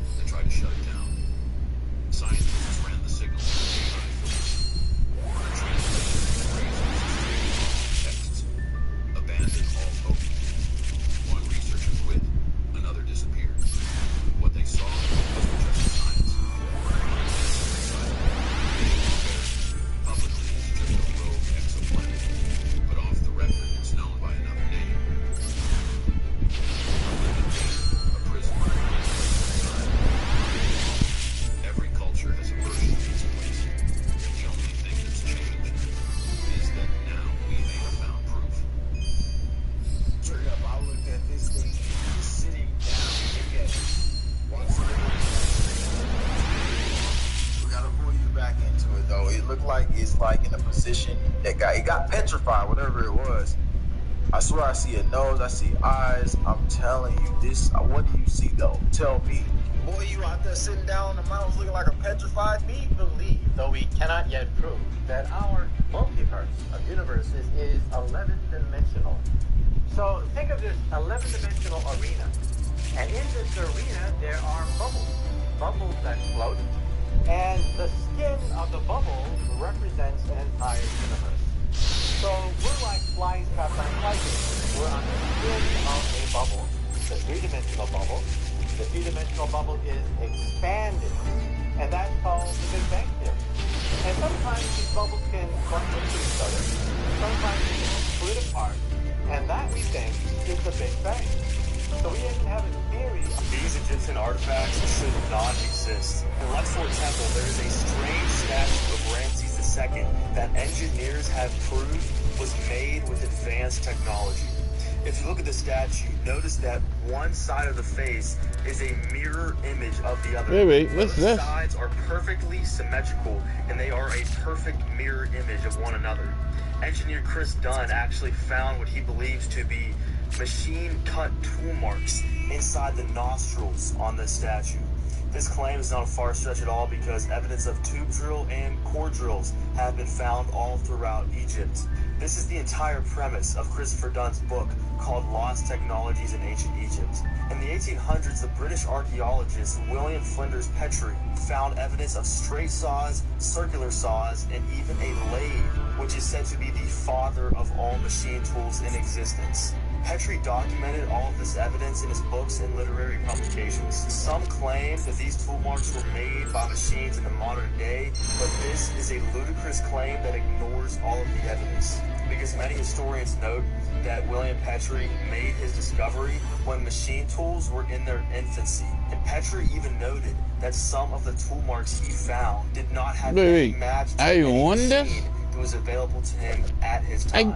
No wonder Katy Perry deliberately closed the space capsule door. A panicked expression on Gayle King's face revealed the true purpose of this show. The Blue Origin mission was successfully completed. These bridgemen finally landed safely after an 11-minute space journey. However, when people eagerly opened the space capsule door, Katy Perry suddenly reached out and closed it, leaving everyone present puzzled. Gayle King's panicked expression revealed the shocking truth behind this. As we all know, none of the 6 women in this Blue Origin mission had jobs related to aerospace, but we all understand that this I didn't know I got that. They didn't It's news to hesitate to me. spend I got the card. $20 to buy seats for this trip. Gayle King also knew very well that Yep, this space got it. journey was just a means to harvest the assets of the rich, so her expression was hard to hide her nervousness. Although she didn't look very well, netizens didn't feel sympathetic towards her. After all, no one forced them to go into space. Even while they were having fun in space, ordinary people were still worrying about making a living. So, do you think this space journey was a publicity stunt? Scientists have developed a breakthrough in mixed reality technology, creating 3D holograms that can be physically touched, grabbed, and manipulated, a first in the field. Using flexible, elastic materials in volumetric displays, researchers overcame the limitations of traditional rigid oscillators, allowing users to interact with holographic images without damaging the system or risking injury. The system also includes image correction to account for material deformation when touched. Though still experimental and not yet peer-reviewed, this innovation has potential applications in education, entertainment, museums, and collaborative environments, all without the need for VR headsets.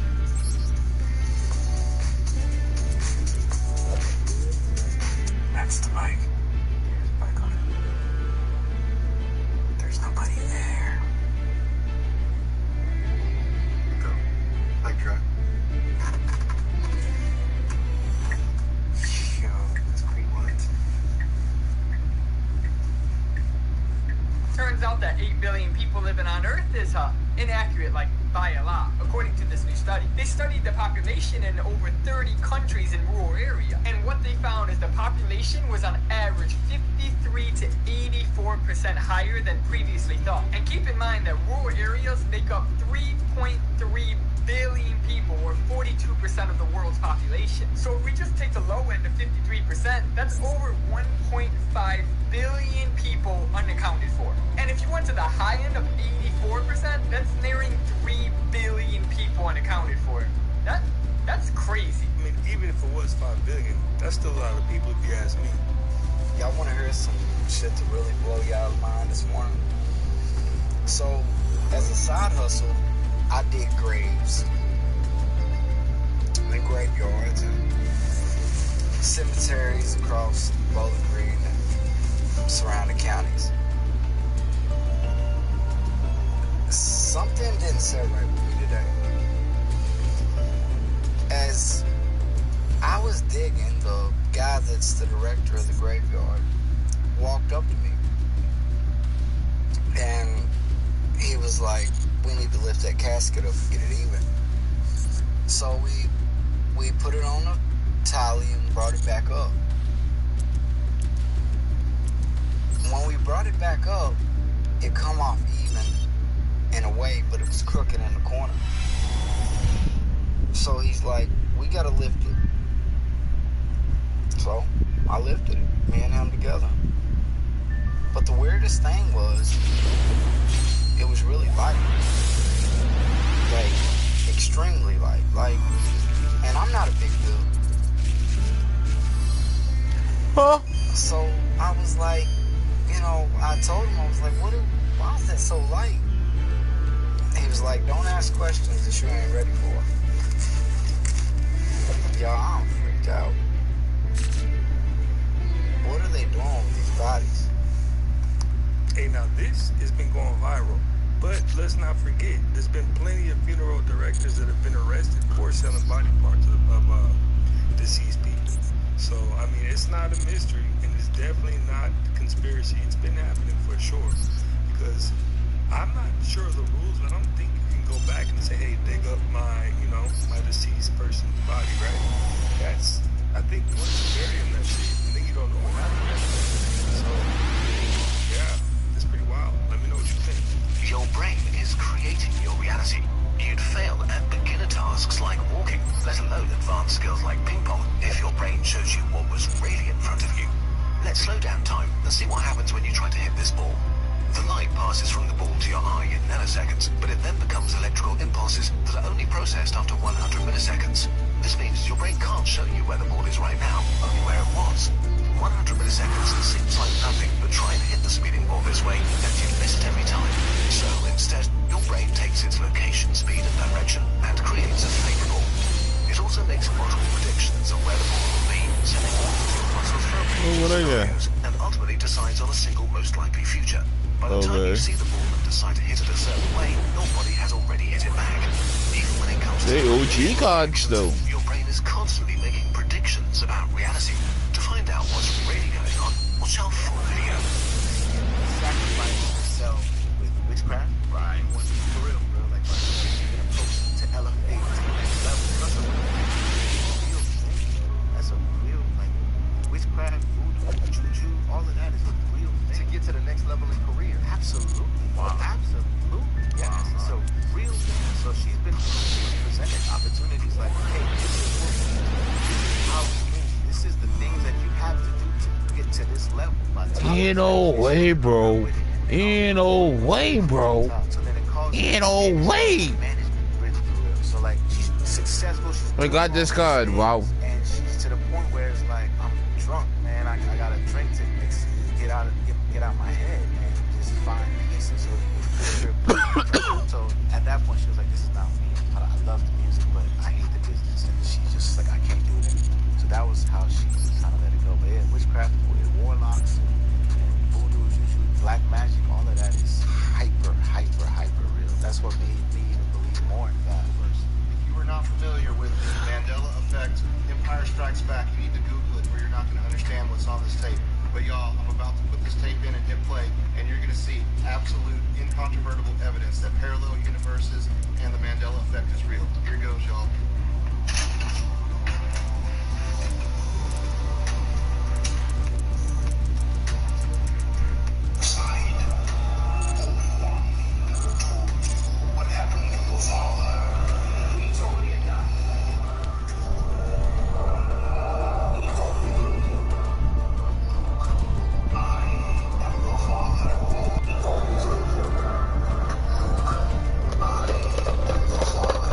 Yep.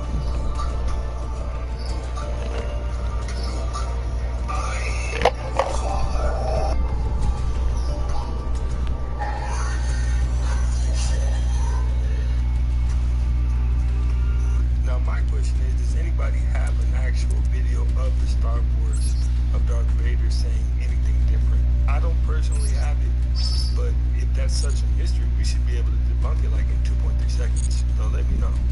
Well, you guys, hey, that's another one in the books, man. I appreciate you guys for stopping by yet again and watching another one with me. If you haven't already, go ahead and smash that like button for me.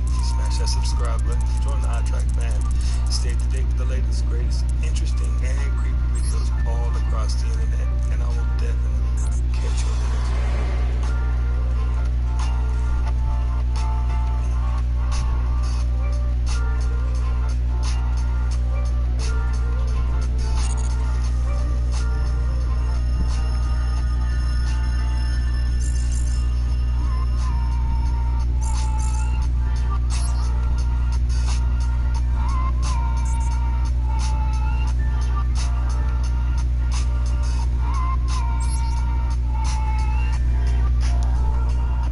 You can it.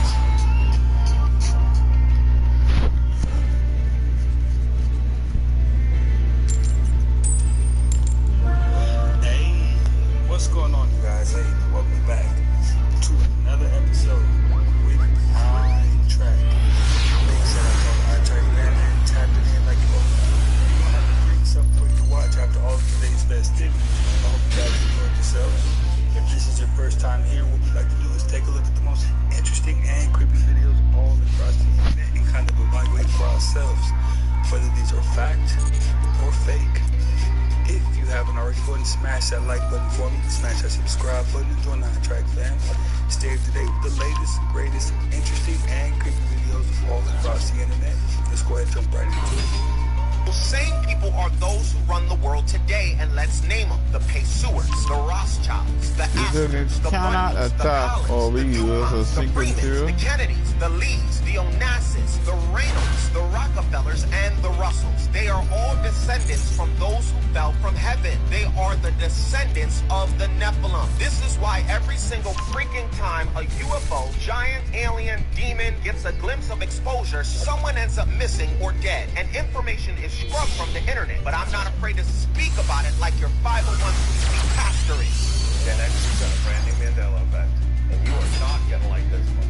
I want to know how you remember it. For the sake of this video, I'm going to assume everybody has seen those. Keanu Reeves, Lawrence Fishburne, and Carrie Ann Moss's Trinity. There's one scene in particular that we all know, all talk about. Red pill, blue pill. And you think you know where I'm going with this, you're going to be wrong. It's a scene where Morpheus is about to explain to Neo what the Matrix is, before he gives him the choice of taking the red pill or the blue pill.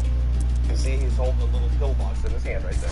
But before we even get to this part, what is the first question that he asks Neo? This is where I need you to start commenting. The way I remember it, where he goes, what if I told you everything you know is a lie? Never said it. Literally not in the movie at all. He actually only jumps into a whole explanation of what the Matrix is. But he never said that line.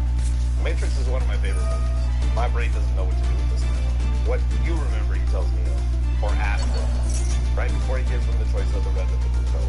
This one we have to figure out. Now this definitely was a tough pill for me to swallow, no pun intended, because I definitely remember that line. But I can't seem to find it anywhere to go and prove that fact. Let me know how you remember, man. Let me know in the comments. Steaks from Applebee's are microwaved and they are thrown on the grill for a charred look. There is no secret menu at Starbucks. If you're ordering drinks like the Clint Eastwood or the Bloody Tuxedo, they're just going to get annoyed with you and put decaf in your coffee. If you like the rice from Chipotle, the secret is that they put half lemon, half lime juice on their rice. Former Chick-fil-A employee says that all of the food is actually really fresh, with the exception of the waffle fries that come in frozen. They bread the chicken themselves, they squeeze the lemons for the lemonade, and if there's any extra cool wraps at night, they get to take them home. The delivery fee is not a tip for the drivers, so tip your drivers. A $7 tip of popcorn at the movie theater costs 9 cents for them to make. The bread from Macaroni Grill would come in frozen, and then it would just sit on a shelf for 2 weeks at room temperature, so imagine the preservatives. At Chili's, desserts like the molten lava cake and the paradise pie come in frozen, and if your food is not warm enough, they just put it in the microwave. Also, people ask about the queso dip recipe, and they said it just comes in a bag, so don't ask them. Former Subway employee says the food there is actually very fresh, and they would continue to eat there even after working there. Even though the dough at Panera Bread comes in fresh, they're actually really good ingredients that they have. A former employee says that they donate all of the leftovers, and they still consider Panera Bread to be a really honest company. This just says don't eat at Golden Corral ever. Former Domino's driver says he only got paid $3.15 an hour. He had to use his own car and own gas to deliver the pizzas. So once again, if you live in America, tip your delivery drivers. Well, if you didn't know, now we both know. If someone's trying to get in your phone and they need your facial recognition, but you're not giving them consent to do this, I just found this out from another content creator. Pretty smart. So if your iPhone gets confiscated for any type of reason and they need your Face ID, click the power button 5 times really fast. Now they have to manually input the verification code. Question. Tell me why the internet is out here acting like Sexy Red ain't just from the hood, but from Langley, like the actual CIA headquarters. Friends, I cannot make this up. Word on the street is our good sis Sexy Red has gotten exposed as a government plan set to destabilize the culture with using MPBL energy. I was right. I'm over here like, wait a minute. Are we talking about the same woman who was yelling, my pink, my whole brown? Yes. Alive? But let me not laugh too hard because the conspiracy theorists. Yeah, that's a conspiracy. Pulled up leaked documents and all. Like, this woman is out here really being a double agent in crunchless tights. And just when I thought it couldn't get no dumber, Sexy Red herself responded. Sis retweeted the post and said, damn, they got me shit. No explanation, no defense, just vibes. And now, I don't know what to believe. So here's how it all popped off. Some parody account called Daily Noun, a fake version of Daily Loud. That brought so done.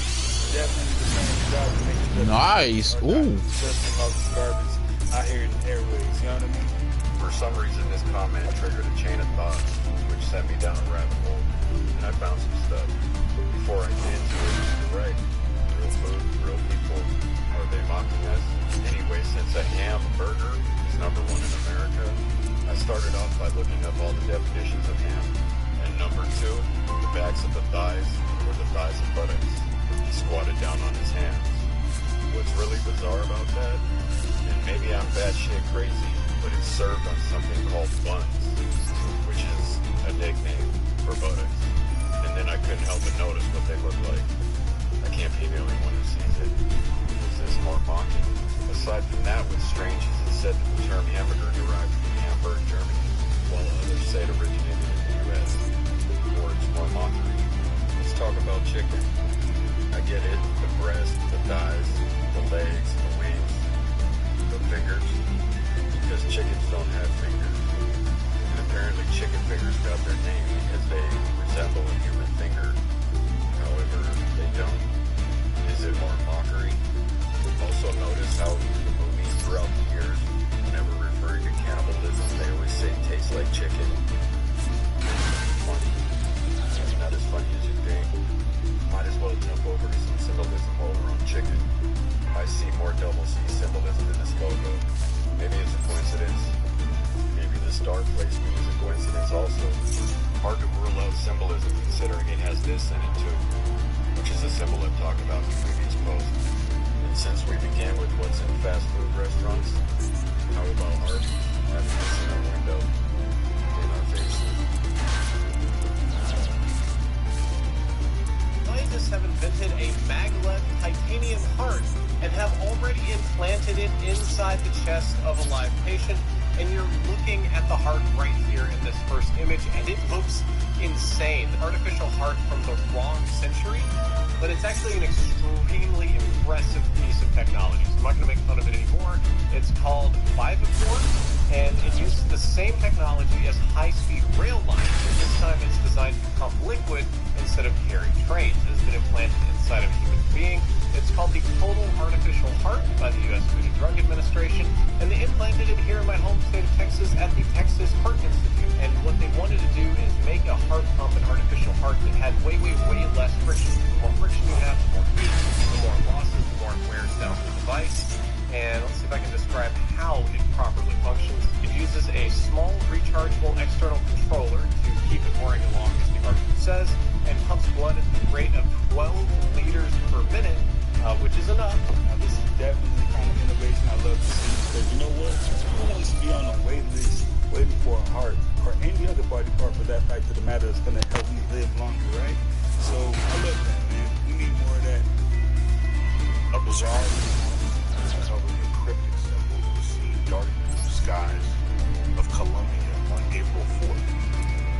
2025, zigzagging wildly before crashing into a field.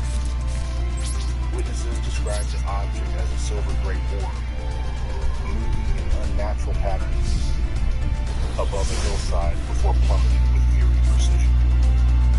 The footage captured by a stunned local shows the sphere twisting midair, descending erratically, and gliding rapidly across the sky before suddenly dropping to the ground. What's even stranger is the artifact itself. The other Mars, all of that shit. It bears strange geometric engravings and glyph-like markings unlike any known language or technology. Just from Mars, I just remember the Mars, all of it.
Still mad because I was actually able to defeat a god time. Seriously? All the smart people out there, they're gonna heed that warning and prepare the best way that they can.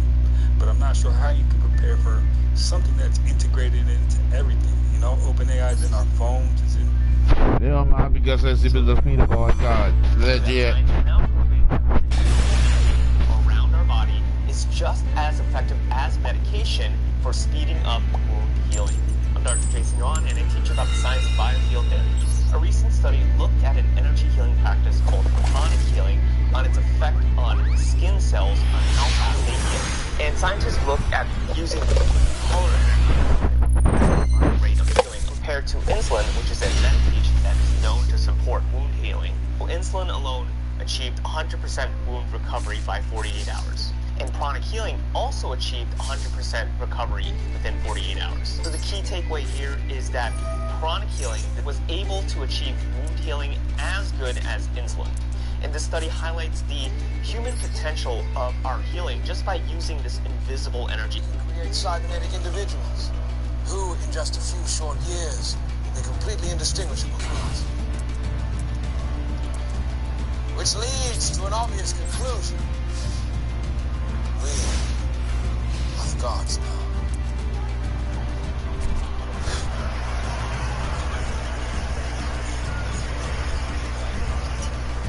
I haven't been struck down. Leave that to me, all right. We wield incredible power. The power to transform, to destroy, and to create again. The question, of course, before us is what the hell are we supposed to do with this power? Or more importantly, one should ask, what are we allowed to do with this power? The answer to that, my friends, is nothing. Rules, restrictions, laws, ethical guidelines, all but forbidding us from moving forwards. Why are rules preventing us from feeding impoverished cultures? Well, where were the ethics during the Arabian conflicts? The answer to all these questions is simple. These rules exist because the people who created them were afraid of what would happen if they didn't.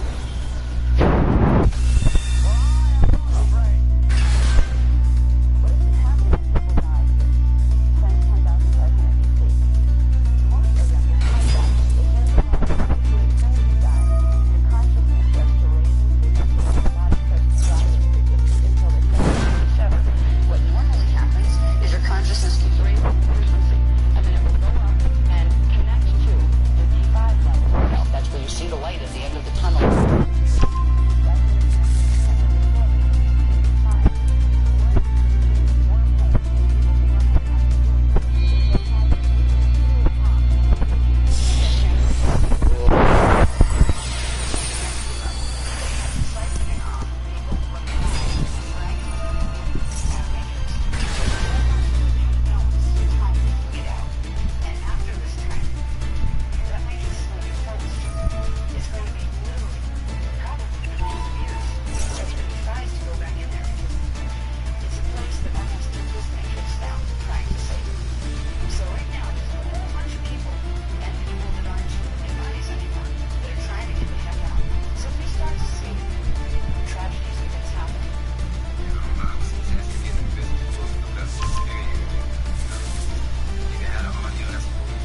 GG.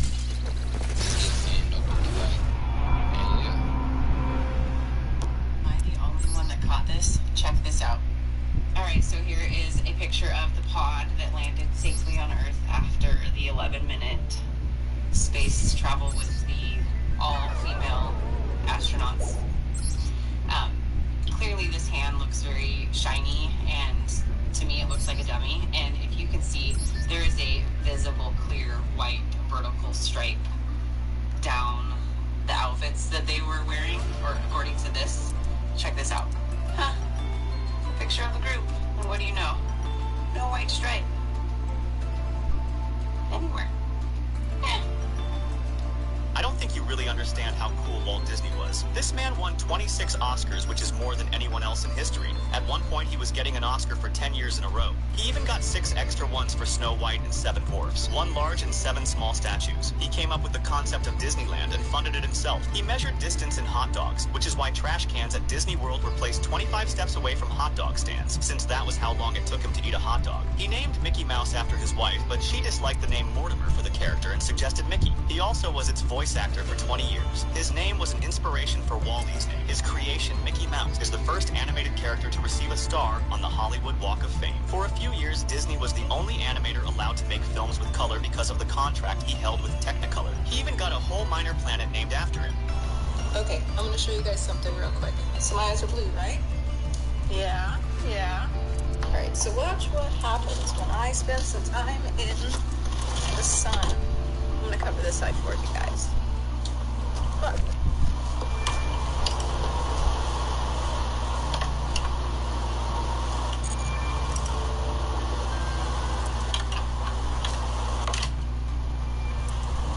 Just a couple more seconds.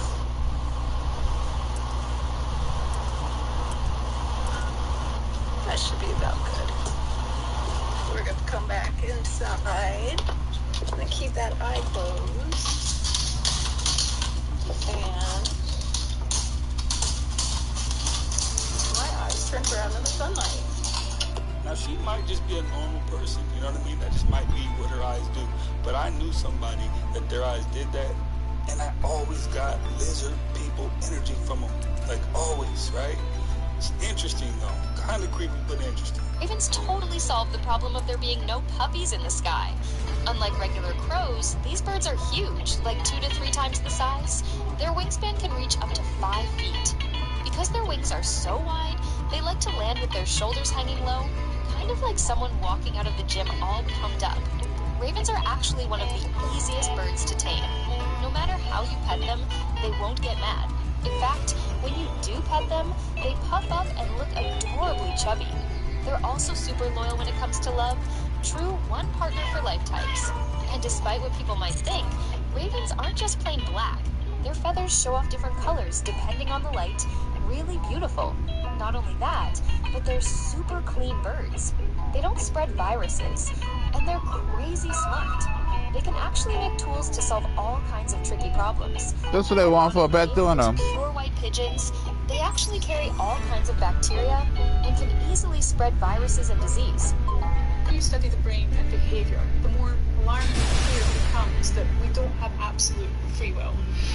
So much of what you do, say, think, choose, so much of your behavior is predicated on unconscious processing, genetics, environment, stuff you have absolutely no control over, or even awareness of. That's uncomfortable, right? That's not a nice thought to be confronted with, that you don't have that's cool. free will, and you're just a conscious exostat inhabiting a brain, and human are pretty much doing the work for you, and you are along for the ride. Horrendous. However, I think I can comfort you a little bit from that dreadfully existentially angsty thought. I think we've got a little bit of free will. We do have some agency. We're not entirely devoid of agency altogether. We just have significantly less than we'd like to think we do. The way that I explain it is, imagine we're in a fishbowl of free will, where we have the illusion that we have absolute choice, when in fact we're quite limited in the options that are available to us, depending on our genetics, environment, and the rest are guiding us towards. You're in a fishbowl with a limited set of options available to you. The way that I see it, each time you choose the very best available option in your current fishbowl, you will then be upgraded to a slightly better fishbowl of options and choices. Think about it. Behaviour change doesn't happen overnight. Patterns, behaviour, or habits that we really rather If you control the galaxy monster, so you can special summon this card. What the heck is this? This card is always treated as a galaxy card. It's a galaxy card. It's a freaking monster. When your opponent monster declares attack, you can discard this card. And it is God's word. What do you say? Prove to me that the President of the United States lives in the White House. Like, don't go to the White House to show me they live in the White House. So if we're going to go to something in order to prove something... Hey, what's up? GG, you already lost. Are you sitting, smashing ground? Looking for an argument or evidence of anything. I'm going to go to the primary source material that gives me the best explanation. And for the questions about God, humanity, sin, hell, oh, these are questions. No. I ain't used it yet. I'm trying to figure out. Look, okay. Whatever. I'm gonna show you something. You see this card right here, right? Read what this card says. Started shooting at him. Look at that. Oh my god.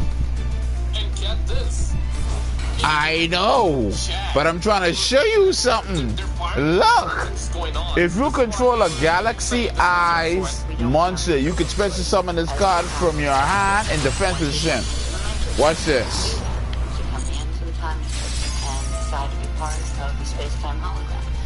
This card is always treated as a Galaxy card. That part of our free will over to the privilege of having the experience in the time matrix. Now, within that framework of free will, within a greater framework of fixed, let's say, predestination, there are options available to us.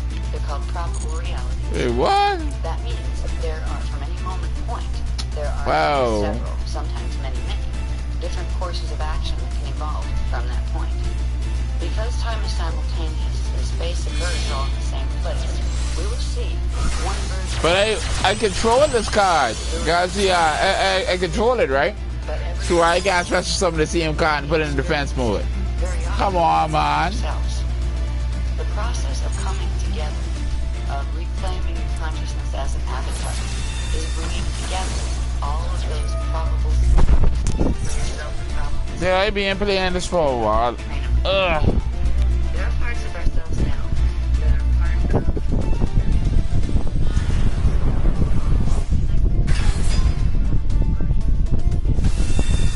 Okay, thank you.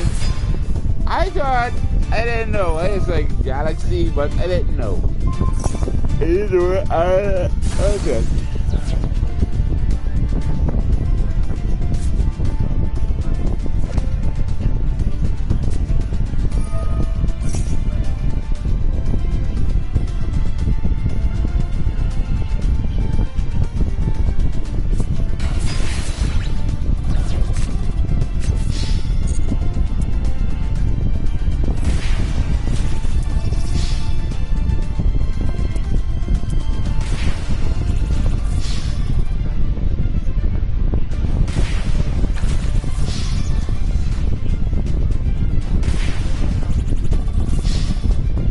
Wow.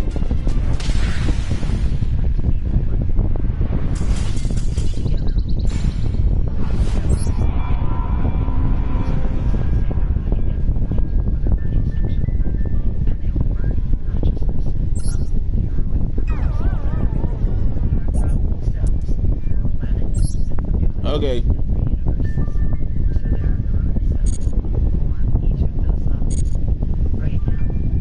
Okay, I'm here.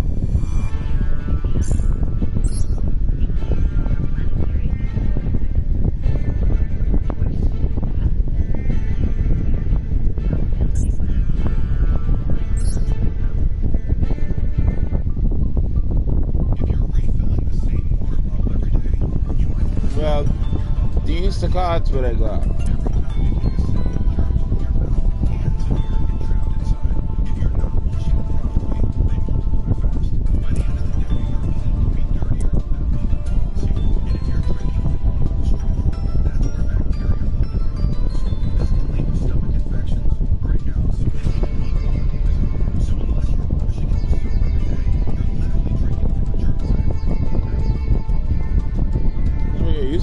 water bill?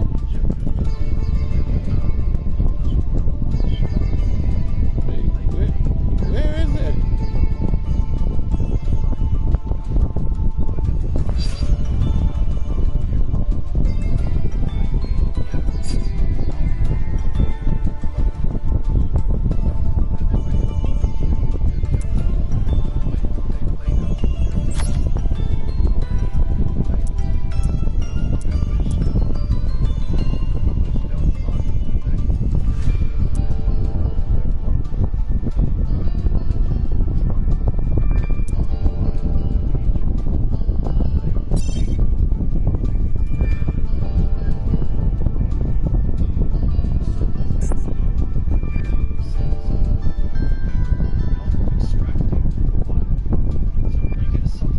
Is on top.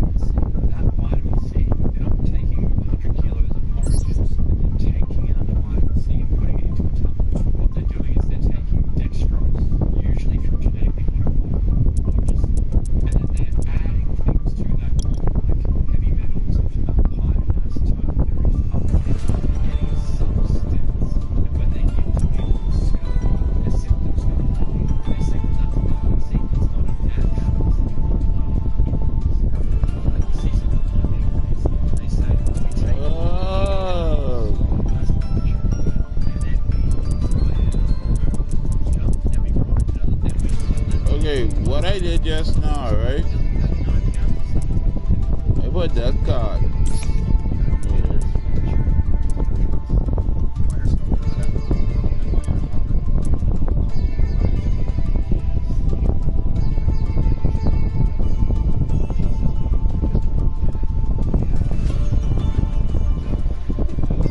Cancel.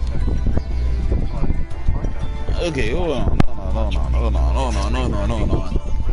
Hold on. Give me a sec. Pencil.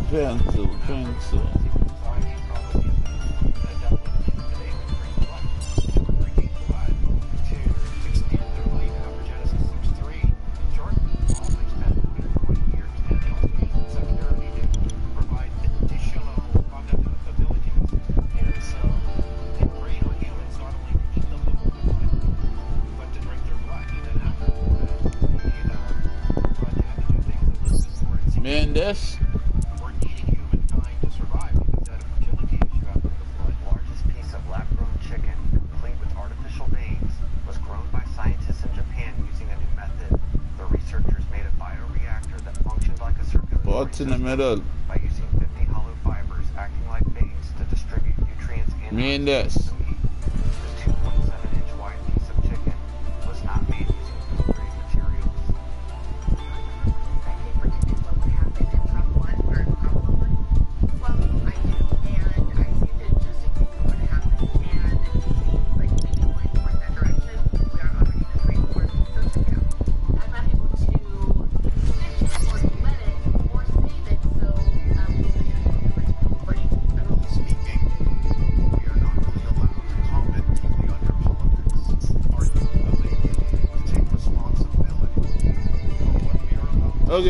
Okay. That's where the pencil is. Okay. Alright.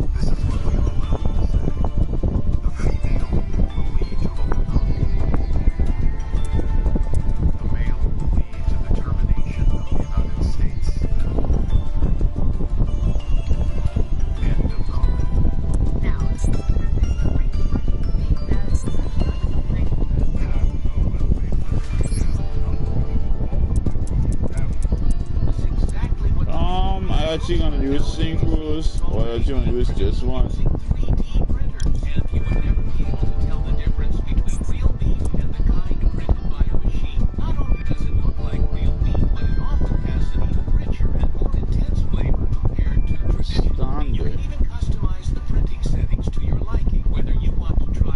Okay.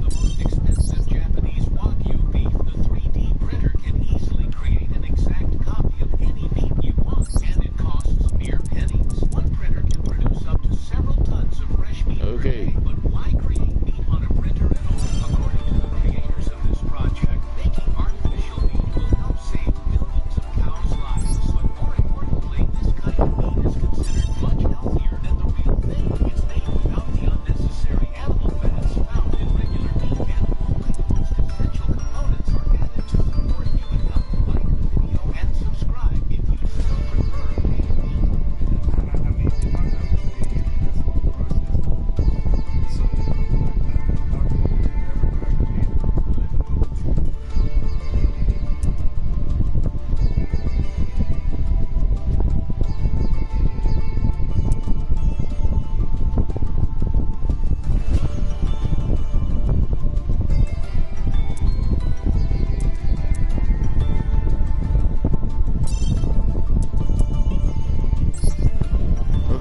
test this. Let's test this there, coat. Is the only state where cannibalism is illegal. You're welcome. Okay, now so when I Googled that, I was sure that she was Catholic, but she's not. All right. Idaho literally is the only place where it's legal. That's creepy. You know what I saw when they landed? Okay. You know the number of the beast. It's 6. You know who they're working for. They right there. I can give that a test, or I can give that. They can say a blue eyes, a labrador, or blue eyes. Bro, you just miss it. NASA means the journey or to travel. And in the very first book of Job, Satan told God, Chad. Bro, you missed it. I was able to defeat Ring Dragon of Raw with a trap card and win the game with 100 HP. The Titanic to tell them that there was a bunch of icebergs. They made a last-minute decision to ride on the and the digital resurrection has nothing to do with Easter, but that's what they plan on doing with the Titanic.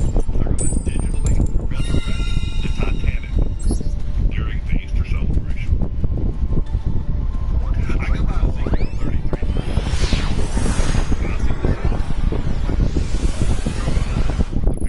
So like and follow the rules.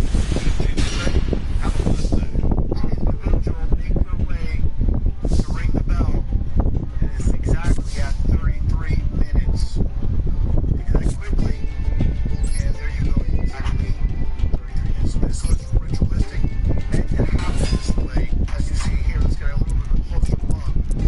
You see it says the light is handled, and of course, 33. Again, this is all ritualistic. Go look here, going back to 1950, it was one particular movie. Kim Novak, School Bell, bell symbolism, that Liberty Bell sounded, obviously shaped like a bell. As here we get the Space Center, of course, get the technology ceremony. Let's get to it here. Going back to ancient Babylon, bell is a title signifying the lunar master. That's what bell symbolism. The lunar master.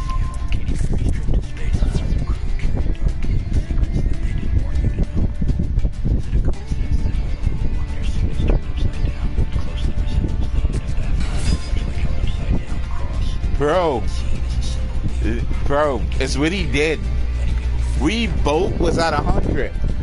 And the fate of the duel was determined on one draw. I was able to draw a monster card to attack him and won the duel. No, Ra wasn't at 100.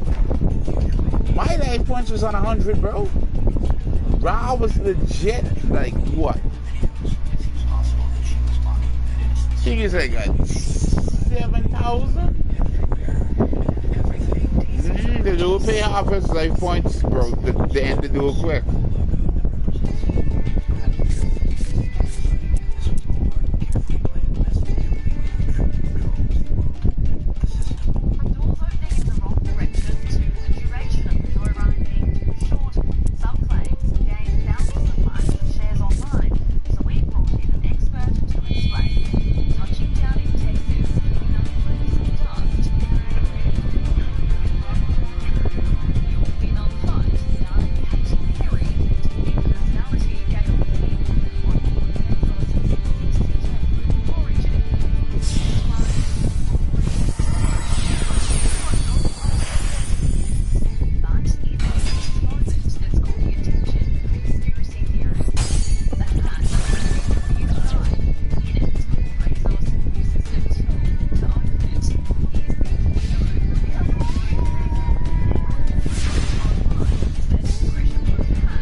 last thing you went to bed. To the kitchen, which I'm assuming you went to.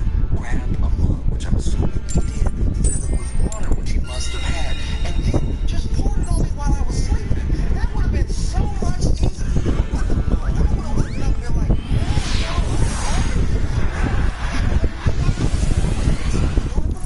right now. It's so much more insane to wake up, realize you went to bed, sit across from me, wait for me to wake up, staring at me the whole time, crossing your legs, saying my full name, telling me your plan, and then throwing water on me. I don't know where the Marvin is now. I'm assuming that he's alive and well. But I do know for a fact that someone, somewhere, is being done.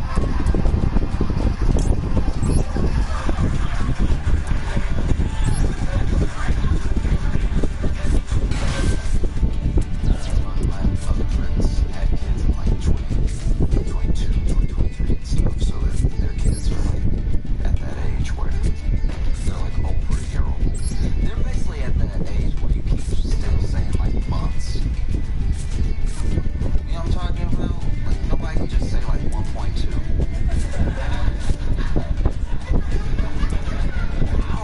Come on. Don't make me do the maths. Because anything past 12, I know 12 months is a year. I know 18 months, a year and a half. Once you hit me with the 27 months, I'm like,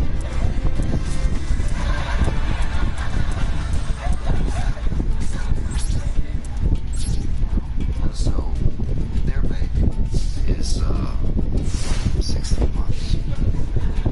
1.6. And they have a beautiful little boy, right? But it's funny, I didn't even think about this until I was hanging out at their house. When it comes to our nature as people, right? We have the id, we have the ego, we have the superego, right? The id is like your most, it's the impulsive part of your brain that's repulsed by pain. It's excited by pleasure, seeks it at all costs, right? The superego is your judgment. It's sort of your higher self in a way. It's how you weigh and balance some of your ideas. A lot of religions attribute it to like the God in us trying to tell us what's right and wrong morally. And the ego is what mediates between the id and the superego. So then you'll have an id moment. Superego will judge it. Ego will process it, right? Id is like, I would very much like to sleep with this person. Superego is like, don't do that. That's your friend's wife. What a fuck.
Georgia and ain't true is actually send the cards back to your hand, not to the graveyard. Because what, I don't know, what is the truth taught by a liar? Exactly. Do you know what I mean? Even if you really believe, you believe from the bottom of your heart, this guy, this Weinstein is going to be the guy who spreads the word? Ah, that seems short-sighted. And then how they handled it, too, because they handled it like the mob would handle it. You know? They didn't look at those people, those patrons, those souls that they have a responsibility to. That they took up the responsibility to. No, I personally don't know anyone who was made to go to seminary. Everybody there is a volunteer, you know? And so you'd find out, sometimes it was the priests themselves telling their superior, I got a problem, right? And superior was like, we'll get you out of town.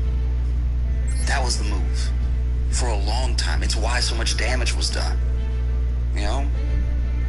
If your toilet is broken, you get it out the house. You don't move it to another family's house to ruin their life. Do you see what I mean? You know what I mean? And it's just, I don't know. I know I kind of like land on this thing a lot. And so I'm maybe I'm doing the point a disservice, you know? Because a part of me hopes against hope that I don't care how it happens.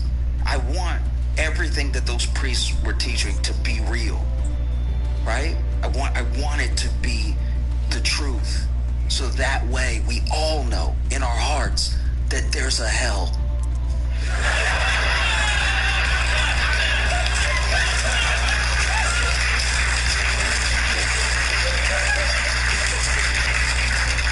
That's like way more fire and brimstone. That's not like the uplifting message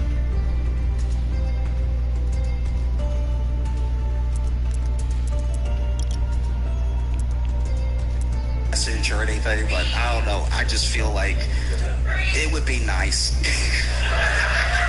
It'd be nice to, you know, finally get justice. 20 years too late, the person's passed away, and then you're like, nah, God got him.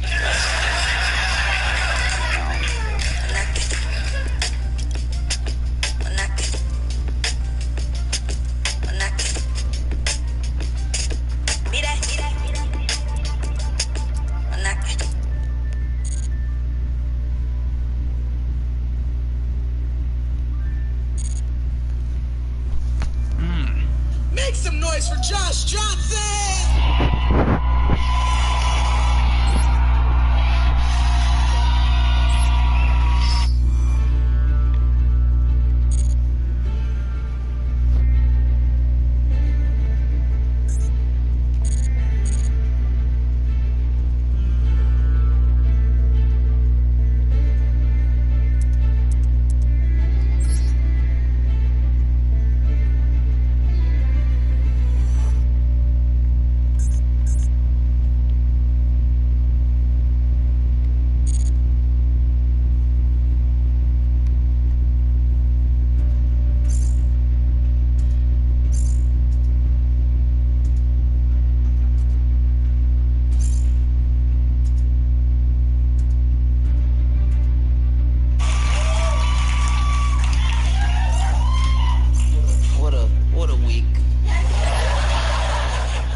Jinx it, but I'm feeling pretty good. I think we got him. I think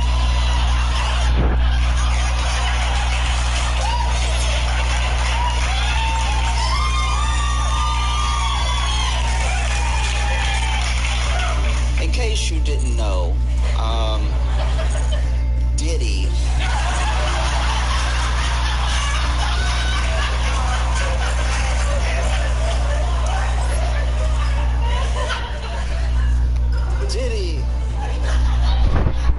has been arrested and charged with just almost everything.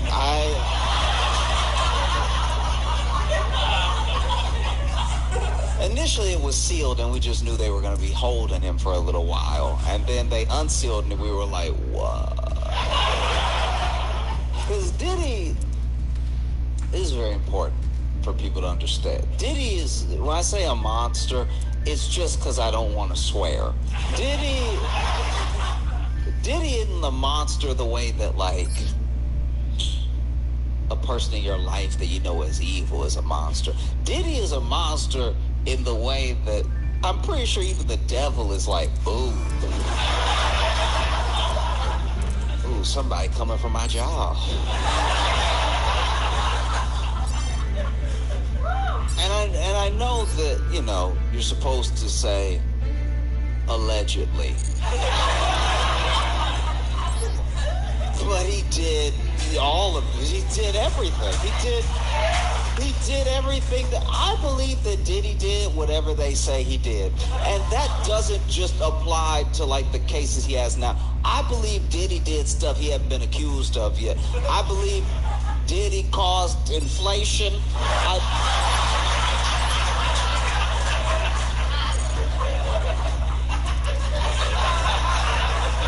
He's even, if I'm not mistaken, being charged with arson in connection with blowing up Kid Cudi's car.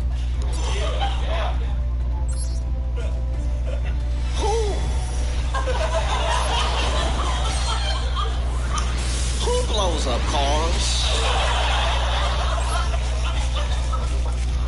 Let's talk for a sec, because here's the thing. I do understand the intimidation and the general paranoia you build in a person's life when you blow up their car. All right? So I get why people like Diddy and the mob blow up cars.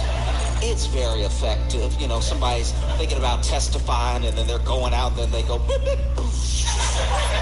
And they're like, maybe not. But to blow up a car, really, because he's not blowing up the car himself. Diddy wasn't getting under the car with something with wheels on it in the back and then rubbing wires together and then taping it and then letting the tape fall and be like, and then taping it back. He sent someone else to do that, you know? They arrested him. I gotta look at this again to make sure I'm right, but I'm pretty sure the warrant had every name he ever went by in it. Just in case he opened the door and been like, who?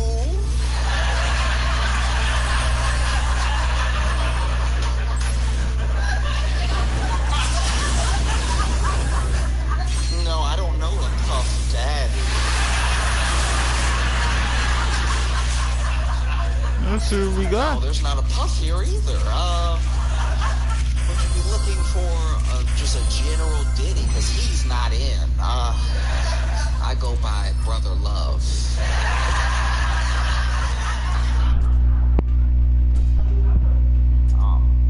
man did everything.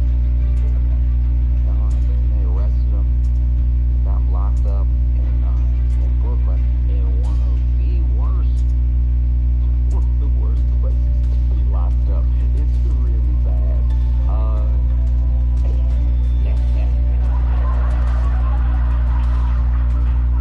Here's how bad it is.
country that has bail at heights that are actually unconstitutional for regular people, right? They will, if a judge doesn't like you, or if they feel like, okay, this person maybe didn't do it, but I know he doesn't, that means they will set an unreasonably high bail, which is against the Constitution, just to make sure you can't get out. So they didn't deny your bail, they just said bail couldn't possibly pay, right? That same country got offered $50 million bond, and they were like, nah, because I know you. You know how bad they want you if they don't accept a $50 million bond? So he's sitting in that jail, and his lawyers were trying to get him out. They went to that judge, and the judge was like, no, I heard what you do, you blow up cars for no reason. How am I supposed to believe? They're like, he's not a flight risk. It's like, no, he won't have to fly if he tampers with every witness we have. No. It's just I bail, and then there's other judge that, okay, we got the mansion, got the jet. Alright, we also, how about this? I'll stay at home. Alright, and I won't interact with any women that aren't the mothers of my children, right? Which is a crazy, I won't interact with any women except the women I already terrorized. What did he say? Also, we know you're a predator to dudes too. Like that you're not being slick. I won't talk to any women.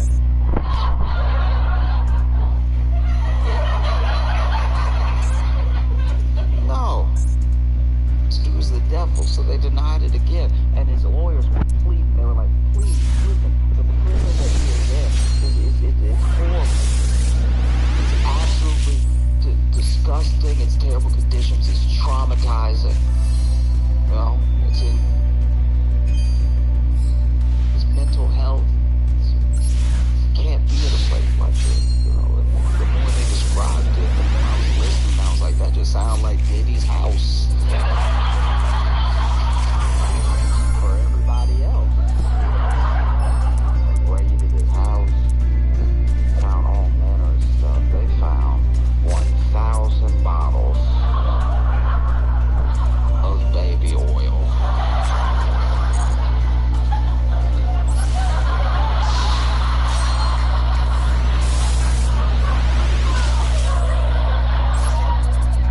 Let's be clear here. Diddy is a monster. Diddy is the devil, right? The 1,000 bottles alone was enough for me to lock him up forever. Are you drinking it? 1,000 bottles. 1,000. Booga booga. I went to a friend's house one time, and it was just like a little quick get together. They had made dinner and everything. I went to the bathroom, right? And I had a headache before I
as your lawyer, it was a lot.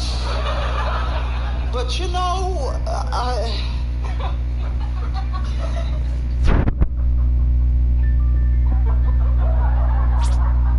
there's a Costco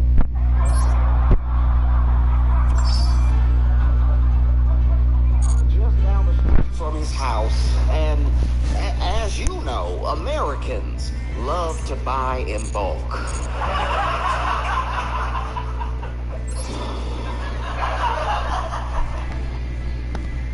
The whole time he's talking, you can tell he's trying not to laugh. It's like if he's buying the baby oil in bulk, why wasn't anything else in bulk? It's insanity. We should know, and I think a part of us did know, that Diddy was the devil when he did Making the Band. If you're too young to remember, there was a time when MTV had music on it. And in that time, Diddy, who I think went by P. Diddy at the time, maybe, or Puff, or it was Puff, he was him, okay? And he did a show where he would try to make a group, right? A hip-hop group or an R&B group or whatever. And throughout the course of that show, he would America's Next Top Model these people, all right? He would put them through absolute hell. There was one time that I think he made them walk, I'm gonna get this wrong, but he made them walk from like Brooklyn to Harlem to go get him a piece of cheesecake. And we watched it and we were like, that seems excessive. I don't know what that has to do with singing. The show ran for a few seasons and a couple of people came out of it, but most of the groups pretty much failed because he wasn't really making a group. He was just manipulating people. He was just being terrible, you know? I think we should have really known who Diddy was through and through a couple Halloweens ago. Because I don't know if you remember, but Diddy went as the Joker, and he was an impeccable Joker. This dude had prosthetics on or something, and he looked more like the Joker than Heath Ledger did. This dude had the hair and everything flopping to the side and stuff, and he had the movements going. He had a purple suit, had the green hair and the red lips and the big scars and everything. It was truly terrifying. And everyone he ran into was like, oh, good costume. Chose Halloween to dress up as the Joker. Halloween, a day where we all put on a mask. We all pretend to be someone else, except that nigga. Like,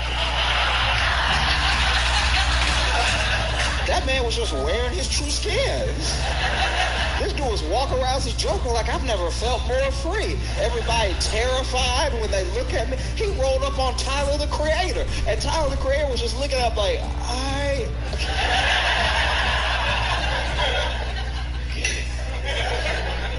He got into it that night with an actor on the show Power. I believe his name is Michael J. Ferguson. And I don't know what started the altercation, but all I know is people started filming it, right? And it was Michael J. hands low and everything. He had big muscles, he a big dude and everything. And he's cursing Diddy out. Right now, he just thinks he's cursing this weird Joker out, I think. You know what I mean? Because he's just going at him. What? What you gonna do? Nothing. You know? And then Diddy, for his part, you see the turn. You got to see every little piece of Diddy in that moment. Because at first it starts out, and I really don't even know who was in the wrong, but Diddy just seemed a bit offended. He was like, what did I do to you? I'm just out here trying to have fun and everything. And then you see a turn, and then he's like, well, then let's go. Why would you? And then the threats come and everything, and then someone else goes, yo, Mike, that's Diddy. And he doesn't seem to care. He just keeps jawing at him. And then Diddy, for some reason, decides to like let it go, right? Even gives him a hug. And he was like, oh, it's all good, man. But how about about you come to the after party and check the vibration? I was like, man, this is the devil. Where is Batman when you need him? I'm in the Bahamas. There's two types of blackmail that Diddy engaged in, right? One was the blackmail that was coercion, right? It was basically, he would have these freak-offs, that's the name of it. I didn't come up with that just now. Don't look at me like I'm sick. I saw your faces. I said it because it's the official term. It's in a government document now.